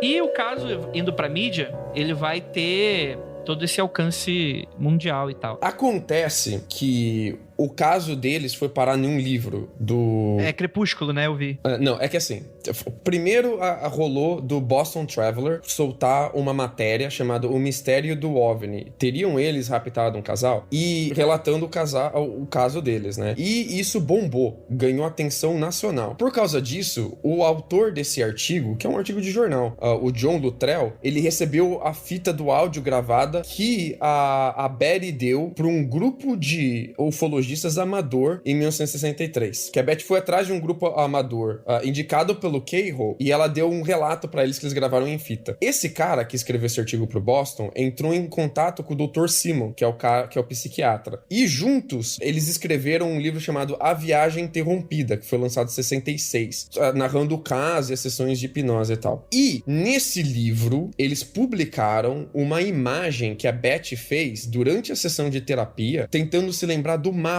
que a gente mencionou. E ela tentou redesenhar o mapa. Ela diz até que ela tava encabulada, tava meio com vergonha, porque ela tinha bastante dificuldade de lembrar de como era a configuração das estrelas no mapa. Mas ela desenhou o mapa mesmo assim, o mapa foi parar no livro. Esse livro, depois do Viagem Interrompida, foi lido pela Marjorie Fish, que é professora de ensino fundamental, lá em Ohio. E a Marjorie, olhando esse livro, achou a configuração de estrelas meio singular, assim. Ela falou, isso daqui, cara, isso daqui parece com alguma coisa que eu já vi. Então o que ela fez? Ela pegou o que ela tinha disponível na época de estrelas, que é o catálogo Gisele de estrelas de 1969, e ela tentou remontar esse mapa que a Betty desenhou em 2D, em folha de papel, em 3D, olhando quais que poderiam ser as possíveis estrelas e a distância entre uma estrela e outra no catálogo de Gliese. E ela foi fazendo esse mapa 3D. E depois que ela fez esse mapa 3D, ela percebeu que, se você olhar o mapa 3D por outra perspectiva, bate com o que a Betty desenhou em 2D. Então, se você desenhar, fizer um mapa 3D do catálogo de Gliese e olhar não na perspectiva da Terra, mas em uma outra perspectiva, casa com o mapa 2D que a Betty fez. E ela mandou isso pro Outer Web. O Web, lembra do Web, que era o astrônomo do Keyhole? Uhum. Então, toda essa galera tá conectada. Ela mandou pro Web. É porque tá todo na web. Nossa. Cara, esse Web falou, nossa, olha que sensacional. Encaminhou desenhou um mapa pro Terence Dixon, que é editor da Astronomy, a grande Astronomy, a revista de astronomia mais famosa que tem nos Estados Unidos. E, pela primeira vez, a revista Astronomy publicou um caso de ufologia e falou, cara, isso daqui é bizarro demais, comunidade de astronomia e entusiastas, o que vocês acham disso? E por anos, travou-se uma batalha de comentaristas. Sabe quando você vê um artigo na internet que os comentaristas ficam tretando nos comentários? Isso aconteceu entre astrônomos mandando cartas pra revista Astronomy. Então aquela sessão de cartas no final da revista Astronomy, você teve figurões como, por exemplo, o Carl Sagan e o Steven Soter brigando ali nos comentários. Sem elegância nenhuma esse tal de Carl Sagan. Sem elegância. Tenho certeza que quem respondeu jantou cedo naquele dia. O que você tem de maluco nisso? Você tem o David Saunders, que é o cara que fez o relatório de Condon. Relatório de Condon, que é aquele relatório sobre os Estados Unidos estarem pesquisando ufologia. Então, o Saunders foi contratado pelo governo americano para fazer o relatório de Condon sobre pesquisa de ufologia, onde ele nega a maioria das pesquisas de ufologia. Ele fala assim, isso daqui não é nada, isso daqui é bullshit, isso daqui não tem nada a ver com alienígena. Nesse caso, da Betty e do Barney Hill, ele defende o mapa da revista Astronomy. Ele tá lá pra defender. Eita. Tá lá pra falar, isso daqui tá estranho demais. Mas isso foi antes ou depois do Condon? Isso foi em 66, foi depois do Condon. Ô, Lucas, eu acho que eu perdi a parte. Não foi uma mulher que fez esse mapa dizendo que ele era verdadeiro? Sim. É o nome dela. Tu falou? Já falou dela. Sim, é a Marjorie Fish, que é aquela professora de ensino fundamental de Ohio. Foi ela que fez o mapa 3D e depois... sim. Foi ela que fez o mapa 3D. Aí disso caiu na mão do Webb, que caiu na mão do Dixon, que publicou no Astronomy. Aí na Astronomy você tem essa treta de egos aí, da galera de ufologia e de astronomia conversando sobre esse assunto por cartas. E o cara que fez o relatório Condon, onde ele diz que a grande maioria dos casos de ufologia dos Estados Unidos não é nada demais, não tem alienígena porra nenhuma, que é o Saunders. Nesse caso, ele vai defender o mapa e falar, não, isso daí tem algo de muito estranho, isso daí é ufologia mesmo, tem alguma coisa estranha acontecendo. Quero saber que lado o Carl Sagan ficou. O Carl Sagan é doido, porque ao mesmo tempo que o Carl Sagan tava trabalhando secretamente pro governo americano, isso daqui é verdade, tá, gente? O Carl Sagan trabalhou em estudos de ufologia para o governo americano, isso a gente só foi saber lá em 2000, mas ele realmente trabalhou pro governo americano, e nesse caso em específico, ele tá contra o mapa. Ele diz, não, isso daí é questão de aleatoriedade. É porque ele tá sendo comprado pelo governo, por isso que ele trabalhou contra. É por isso. Mas é muito engraçado isso, cara, porque você tem essa inversão de papel, né? O cara do relatório Condon, que no relatório Condon ele diz que tudo é bullshit, aqui ele tá defendendo. E o Carl Sagan, que tá trabalhando pro governo americano pra analisar casos de ufologia, aqui ele tá indo contra.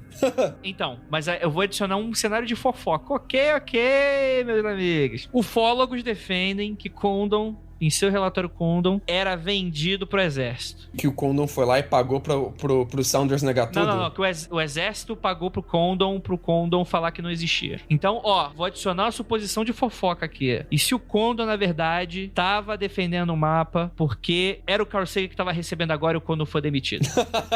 Exatamente, é isso que eu falei, exatamente. Porque o Condon já não tem mais ligação, então ele vai falar assim, agora que o exército não tá mais me pagando, eu vou falar o que eu acho realmente. E é verdade, é o Carl Sagan que tava recebendo, tinha lá no contrato do Carl Sagan. Não fala que essa porra existe. Aí o Carl Sagan falou, isso aí é mentira. Tô recebendo, tô na folha de pagamento dos homens, eu não posso falar que isso é verdade. Jay, você está mutado, hein, Jay? Eu sei. É que você tava falando, tá achando que tava... Ela tá te xingando, na verdade. Eu só tô ouvindo porque o que eu acho não é nenhuma das coisas que vocês estão falando, então manda bala. Nossa senhora. O que o Carl Sagan dizia é que se você desenhar pontos em um papel aleatórios e transferir isso pro mapa 3D e depois mudar a perspectiva, você vai bater com alguma configuração de estrelas na nossa galáxia, porque tem centenas de bilhões de estrelas na nossa galáxia. É que a questão eu trabalhei no planetário, né? Então eu ficava lá na cúpula vendo estrela, mais de 3 mil estrelas, quase, 6 horas por dia. Ó a carteirada. Não, mas então, porque eu debatia muito com o meu chefe sobre como constelações não fazem sentido. Só não faz. Porque eu posso fazer fazer qualquer desenho que eu quiser e falar que é aquilo que eu tô achando, você entendeu? Porque a gente debatia muito sobre leão. Quando a gente olha leão, tem uma sessão no planetário que a gente mostra leão, e quando a gente vai apontar pra leão, não é um leão. Então um dia eu peguei e falei assim, olha, não forma um leão aqui, o que eu vou falar pras crianças? Porque eu trabalho com crianças, e as crianças chegavam, mas professora, não parece um leão. Daí eu virei pro meu chefe e falei assim, olha, eu vou usar esse argumento de que eu posso ligar os pontinhos no céu e formar qualquer desenho. E o desenho que o pessoal de antigamente formou era um leão ali. Então, gente, esse negócio de bater com a Zeta, pra mim tanto faz. Podia bater com qualquer outra coisa no céu, entendeu? Então, enquanto o Carl Sagan dizia que você desenha qualquer ponto, qualquer configuração de pontos no papel, você vai achar a configuração de estrelas em alguma perspectiva que combina com isso, o argumento do cara do relatório Condon, do David Saunders, é que é muito, muito específico, especialmente por causa dessa estrela, que é... É a Zeta 1 e 2. É um sistema binário. Isso, o sistema Zeta Reticuli, que é um sistema estelar binário na constelação meridional de Reticulum. Reticulum é um nome, assim, sensacional, né, para uma constelação. E esse é um sistema binário, né? Então são duas estrelas, nesse caso, parecidas com o Sol, que estão orbitando uma outra. E, cara, a Beth fala sobre isso no relato dela. Mas a gente tem sistema binário em qualquer lugar. É mais fácil. Mas é que tá, Jay. Não se sabia isso na época, necessariamente. Ou pelo menos não uma pessoa dessa, né? Tipo, sei lá, que não se interessava por astrologia. Isso que eu tô falando, Jay. Isso não era no YouTube. Não, detalhe. Pelo que eu vi nesses documentários que eu tava dando uma olhada, é que essa mulher que o Lucas falou o nome, eu esqueço de nome de todo mundo. Ela fez esse trabalho em 3D durante acho que 5 ou 6 anos até achar essa combinação. Ela demorou. E outros astrônomos tantos tentaram fazer também para provar que qualquer ponto podia ser ligado no céu e parecer qualquer coisa, e não acharam umas combinações. Só tinha essa combinação que ela achou. Então, assim, se ela só achou essa combinação, a Beth teve muita sorte de ter feito a única combinação plausível ali em 3D e ainda aparecer o mapa que ela desenhou no céu, aquela coisa toda. Então não foi uma combinação aleatória de qualquer coisa. Tudo bem. É que pode até não ser. Porque pra mim, a Beth e o Barney, os dois tinham faculdade, eles eram formados, eles tinham acesso a esse tipo de conhecimento na época. E a gente sabe desde essa época que sistemas binários são mais fáceis de ser encontrados. Por isso que a gente não sabe onde tá a irmã do Sol, por exemplo. Mas, tudo bem. Digamos que foi um tiro no escuro e ela conseguiu acertar. Beleza. Só que a Zeta Reticuli, ela não tem planeta. É um aglomerado de estrelas. Não tem planeta. Ela é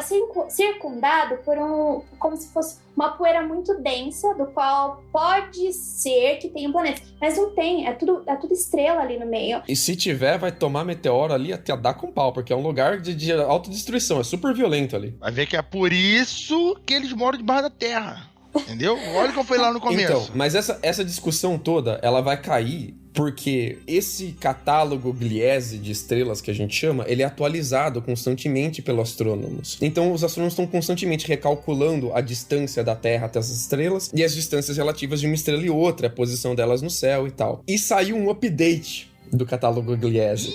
Ih, rapaz, e agora? Hora da verdade! Que muda algumas estrelas que pareciam que estavam próximas estão, na verdade, distantes, e outras que pareciam distantes estão próximas. Isso muda o mapa 3D que a professora lá do Fundamental fez. E daí não bate mais com a imagem da Beth. Então a gente sabe hoje, por exemplo, que não pode ser isso. Porque o catálogo que ela se baseou pra fazer essa analogia tá equivocado já, tá desatualizado. Então já não pode, esse argumento caiu e essa discussão morreu ali por causa da atualização do catálogo. Então acabou ali. Aí acho que a Astronomy parou de falar de caso de ufologia depois disso. Custou pra eles falarem de novo de ufologia depois disso. É só um carro de distância, deu no mesmo.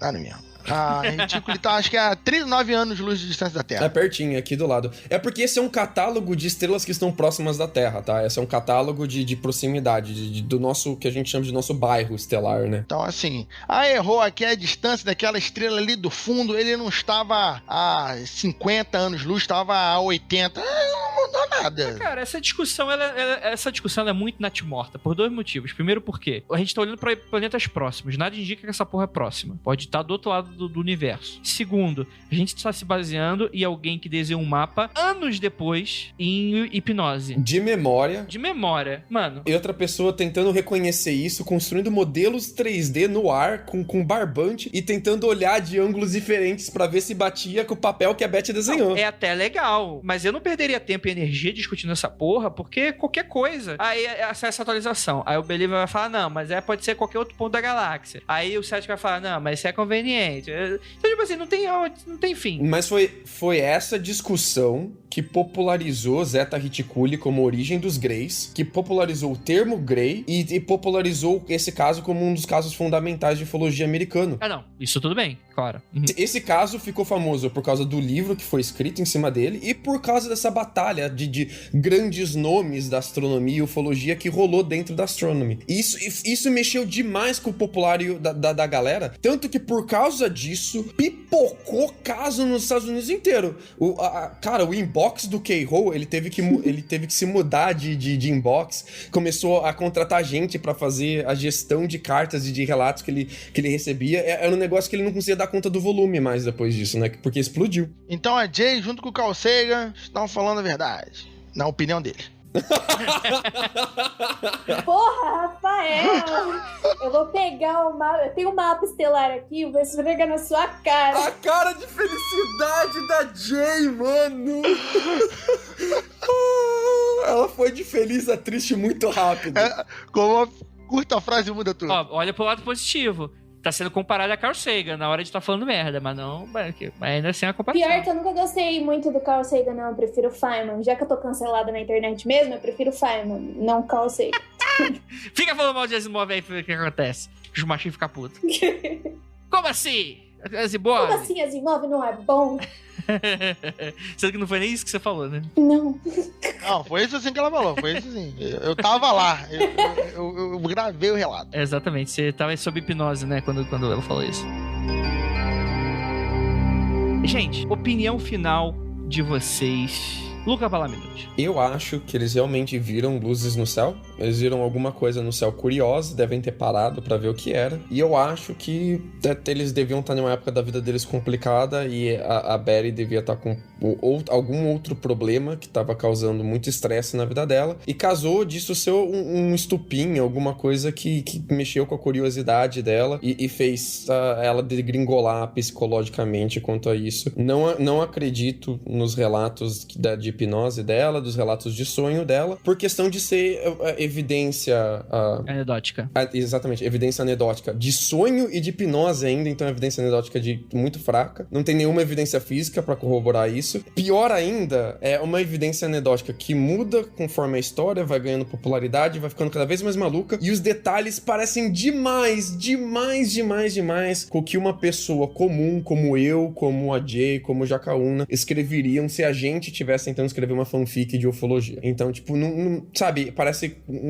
os aliens são humanos demais pro meu gosto, cara. O alien com livro de papel, com mapa na mão, o alien com que usa luva e que usa seringa. Cara, pra mim parece que são conceitos humanos dentro de uma história de ufologia feita por um humano. Só isso. Rafa Jagana. Eu vou usar uma coisa que o Lucas já falou em outros programas, que é o seguinte: eu acho que o alien não é essa goiabada toda, não. A gente acha que o alien é 1 milhão de anos mais evoluído. Eu acho que não precisa, não. Entendeu? Eu acho que o alien pode ser um pouco mais de pesquisa, umas décadas pra cá, uma década pra cá, 100 anos ao todo aí. Ele deu uma avançada, arrumou um combustível diferenciado e começou a viajar. Só porque ele viaja de uma estrela para outra não quer dizer que a gente que melhorou muito comparativamente. Então, assim, como o Lucas já falou, talvez o alien seja muito mais parecido com a gente, tecnologicamente, talvez com a aparência também mais parecido com a gente do que a gente acha diferentão. Deve ter alien diferentão?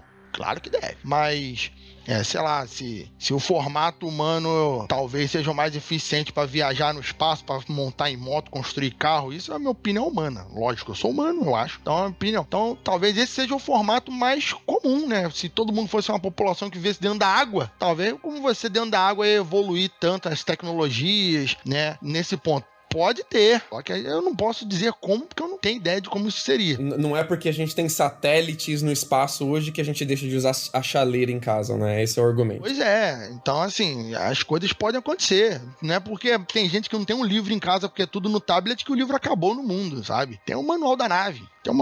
Então, assim, eu acho sim que isso é um caso emblemático. Eu acho que a partir desse caso real, eles realmente foram abduzidos.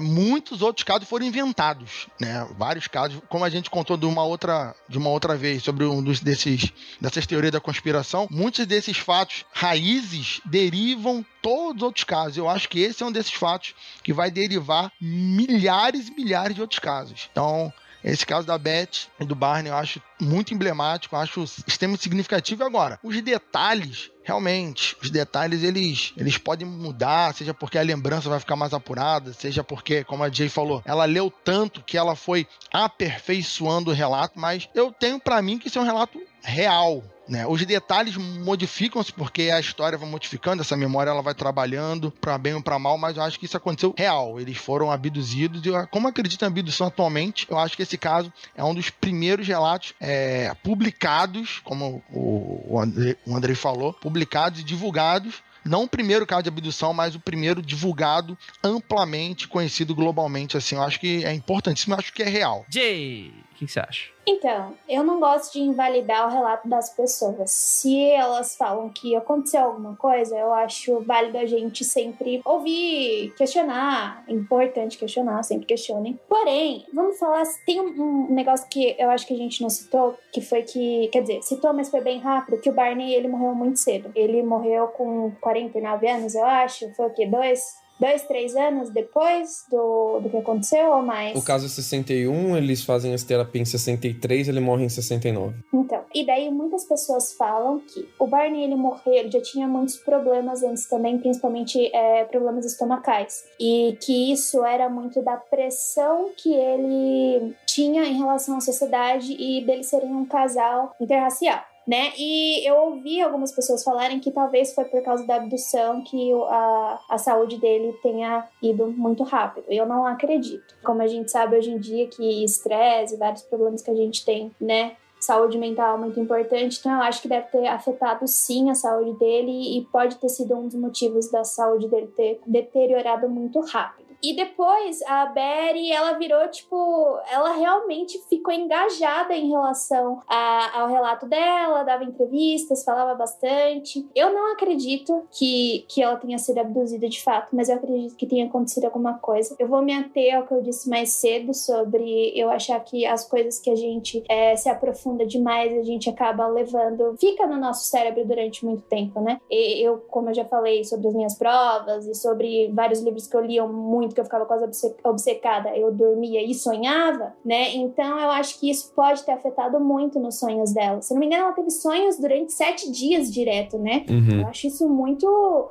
A gente já ouviu de alguns relatos de pessoas falando que tem o mesmo sonho, por exemplo, todos os dias. Então, ou então por um período de tempo, né? Então eu não acho isso absurdo, não, que ela tenha sonhado de fato com isso. Mas eu acho que o que ela estava pesquisando influenciou muito o relato dela depois. E eu acho a questão da hipnose meio complicada mesmo, porque às vezes você pode inserir coisas, como também relembrar. Então, não é muito meu campo, mas eu sou um pouco relutante em relação à hipnose. Então, eu não acredito muito no que eles relataram enquanto estavam hipnotizados. E eu acho que é isso. Eu acho que aconteceu algo, mas não de fato isso. Beleza, encerrando aqui o episódio com a minha informação e opinião, que é o que vai realmente fechar o programa, que é o que importa aqui, né? Nesse programa lindo.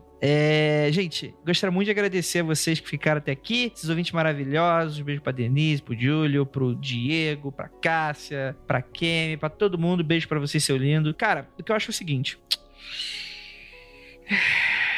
ET, né? Tu não acha nada, Andrei. Não, mano, eu vou dar. Cara, eu não posso dizer exatamente o que aconteceu, mas é muito interessante que, assim, o Lucas falou um negócio muito interessante, que o que incomodou ele foi o Alien parecer muito humano. E eu acho que isso é algo muito válido, né? É uma opinião muito válida, né? Quer dizer, tudo é muito intrínseco e a gente não consegue entender, a linguagem é complexa, não, porque eu não vou te explicar o mapa de onde a gente vê, porque você não entende onde você está e tal, e ao mesmo tempo tá tô aqui o livro. É. O livro não dá pra ter o endereço, o CEP... Já dizia o Timaya, leia o livro. Mano, a troco de que você tá trocando ideia com uma pessoa que você vai pagar a memória dela? Não. É que, assim, mas é isso que eu acho interessante desses relatos. Que esses relatos, eles são demasiadamente humanos. E eu não tô falando que o que aconteceu com a Beth, com o Barney, seja algo que possa ser facilmente explicável. Não é, porque a gente tá discutindo aqui. Mas o que a minha impressão, me debruçando tantos anos sobre casos ufológicos, é o seguinte: a gente fecha essas lacunas. Então, assim, eu acho que o que incomoda o Lucas por essa coisa demasiado humana, pra mim, é o que responde grande parte desses relatos. Grande parte desses relatos é coisa da gente mesmo, mano. É a gente interpretando, porque a gente não tem como... Gente, eu sei que eu vou agora provocar os céticos agora. Todo mundo sabe, né? Os céticos cientistas, acadêmicos, ninguém tá falando que sabe as verdades do universo, né? Mas, às vezes, do jeito que fala, parece que tem esse potencial. E eu discordo. Eu acho que toda a nossa experiência humana nesse planetóide aqui, tudo que a gente vê, a gente enxerga e tal, é tudo experiência humana. Então eu acho que tudo que a gente tá vendo aqui é uma experiência. E isso é o que também incomoda quando a gente vai tratar sobre ufologia. Tá lá. É pego pelo radar, todo mundo vê, faz umas acrobacia louca que ninguém consegue entender. Isso, o mistério existe, tá aí. Mas toda vez que a gente tem esse contato de fato, é sempre essa atmosfera onírica das coisas. Parece que nada é palpável. E é por isso que, por exemplo, a galera esotérica gosta tanto e mistura os casos de ufologia, porque é muito facilmente explicável quando tu fala que aquilo ali na verdade é uma experiência transcendental, que a nave não é uma nave física, é uma nave, é uma forma de consciência, e você tá entrando em outro lugar da mesma forma que você faz uma projeção astral, você tá aqui, você tá na Lua. Foda-se o balizamento científico disso. Você pode estar dentro de uma nave, você pode estar dentro da tua casa, você pode estar dentro de uma memória, você pode estar no inferno, você pode estar em tanto lugar.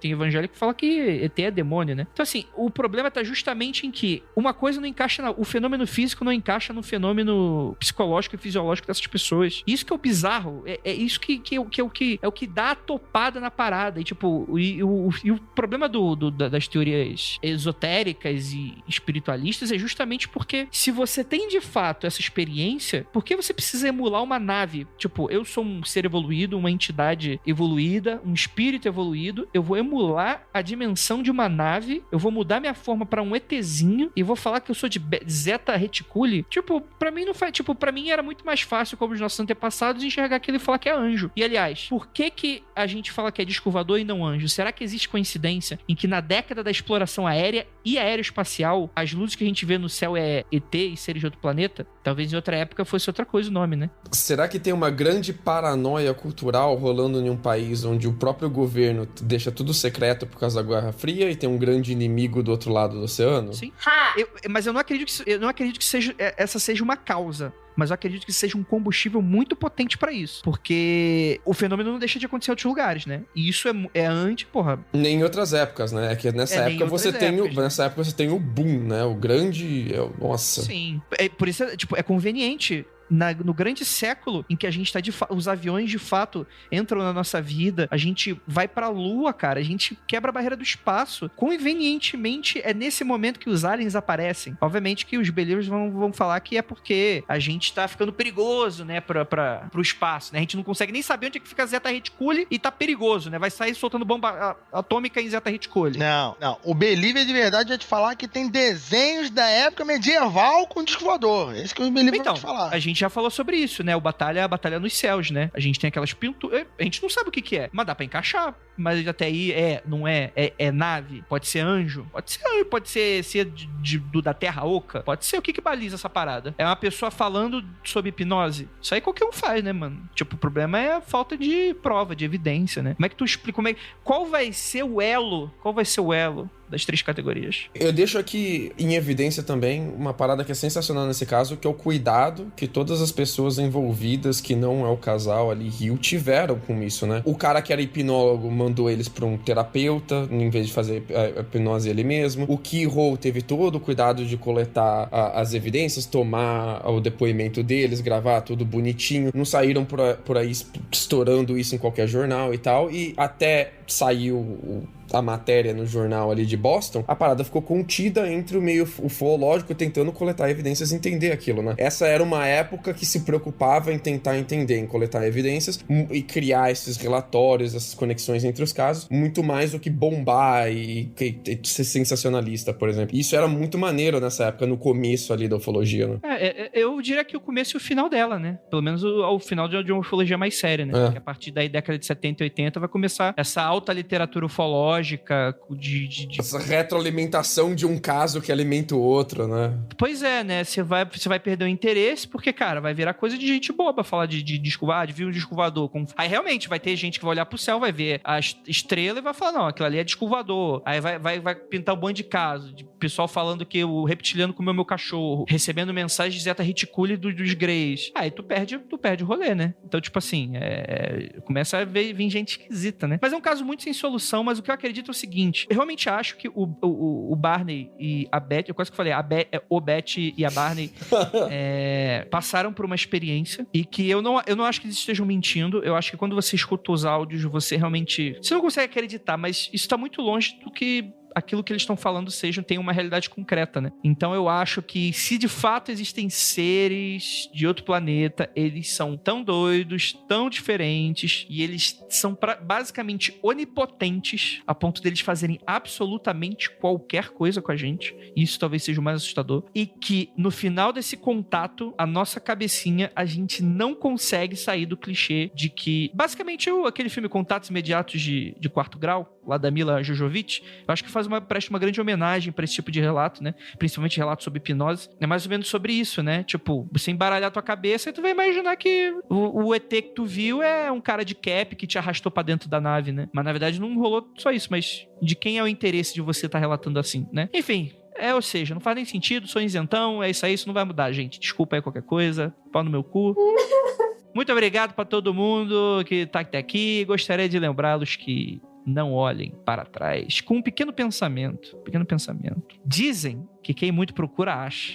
E tem gente que adora ficar lendo sobre casos de ufologia. Gosta de ficar escutando podcastzinho de ufologia, falando sobre casos de disco voador. Existem crenças que falam que quanto mais tu pensa neles, mais tu tá atraindo. Então, toma cuidado hoje à noite, quando tu for dormir, hein? Toma cuidado, hein?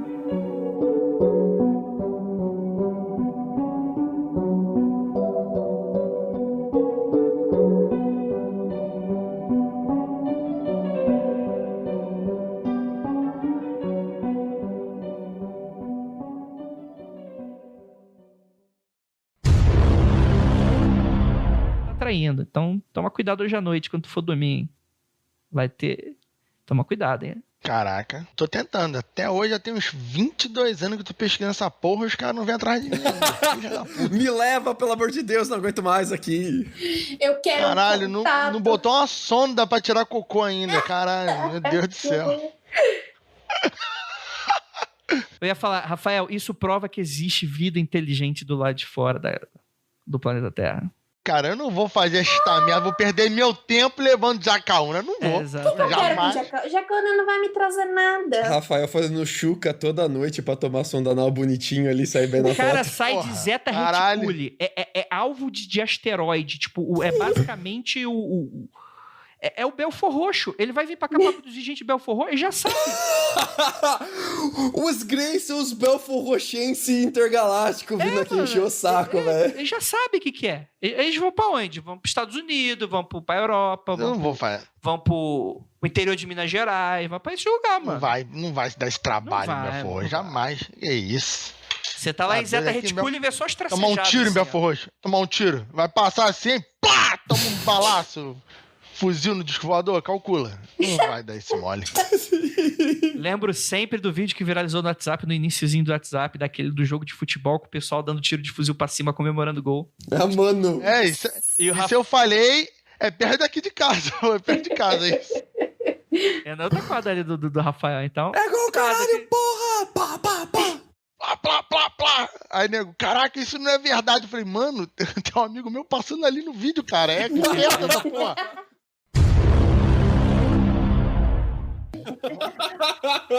Se é pra rabiscar tudo. Se é pra rabiscar tudo, pô. Tenho certeza que o maior problema dessa casa aí não é criança, não, bicho. A gente vai gravar vendo a cara feia um do outro mesmo? Vai, hoje? vai. Vai ser... Agora eu tô... Eu tomei banho pra isso. Mano, eu tô... Porra, nem pentei o cabelo. Calma aí, eu nem pentei o cabelo. Então deixa eu pentear o cabelo aqui, pô. Calma aí. Calma aí, eu já volto. Avisa pra your girlfriend que ela can pass away in your back like Fábio Porchat video naked. With a toil. É toil o nome? Eu não sei. Toil. Tá, vou... Esse é meu inglês tá afinadíssimo hoje.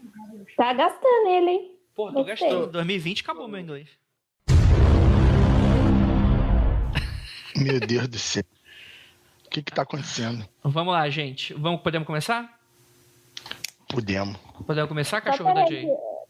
Então, tá tendo uma crise aqui, rapidinho.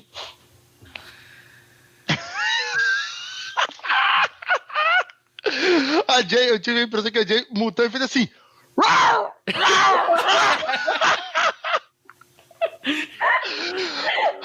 Jay, ela mutou e fez bem assim, ó. Eu falei, porra, ela latiu de volta pro cachorro? Tem que se comunicar, rapaz. O que tá acontecendo? Coloca aí pra gravar, seus estropícios. mundofreak.com.br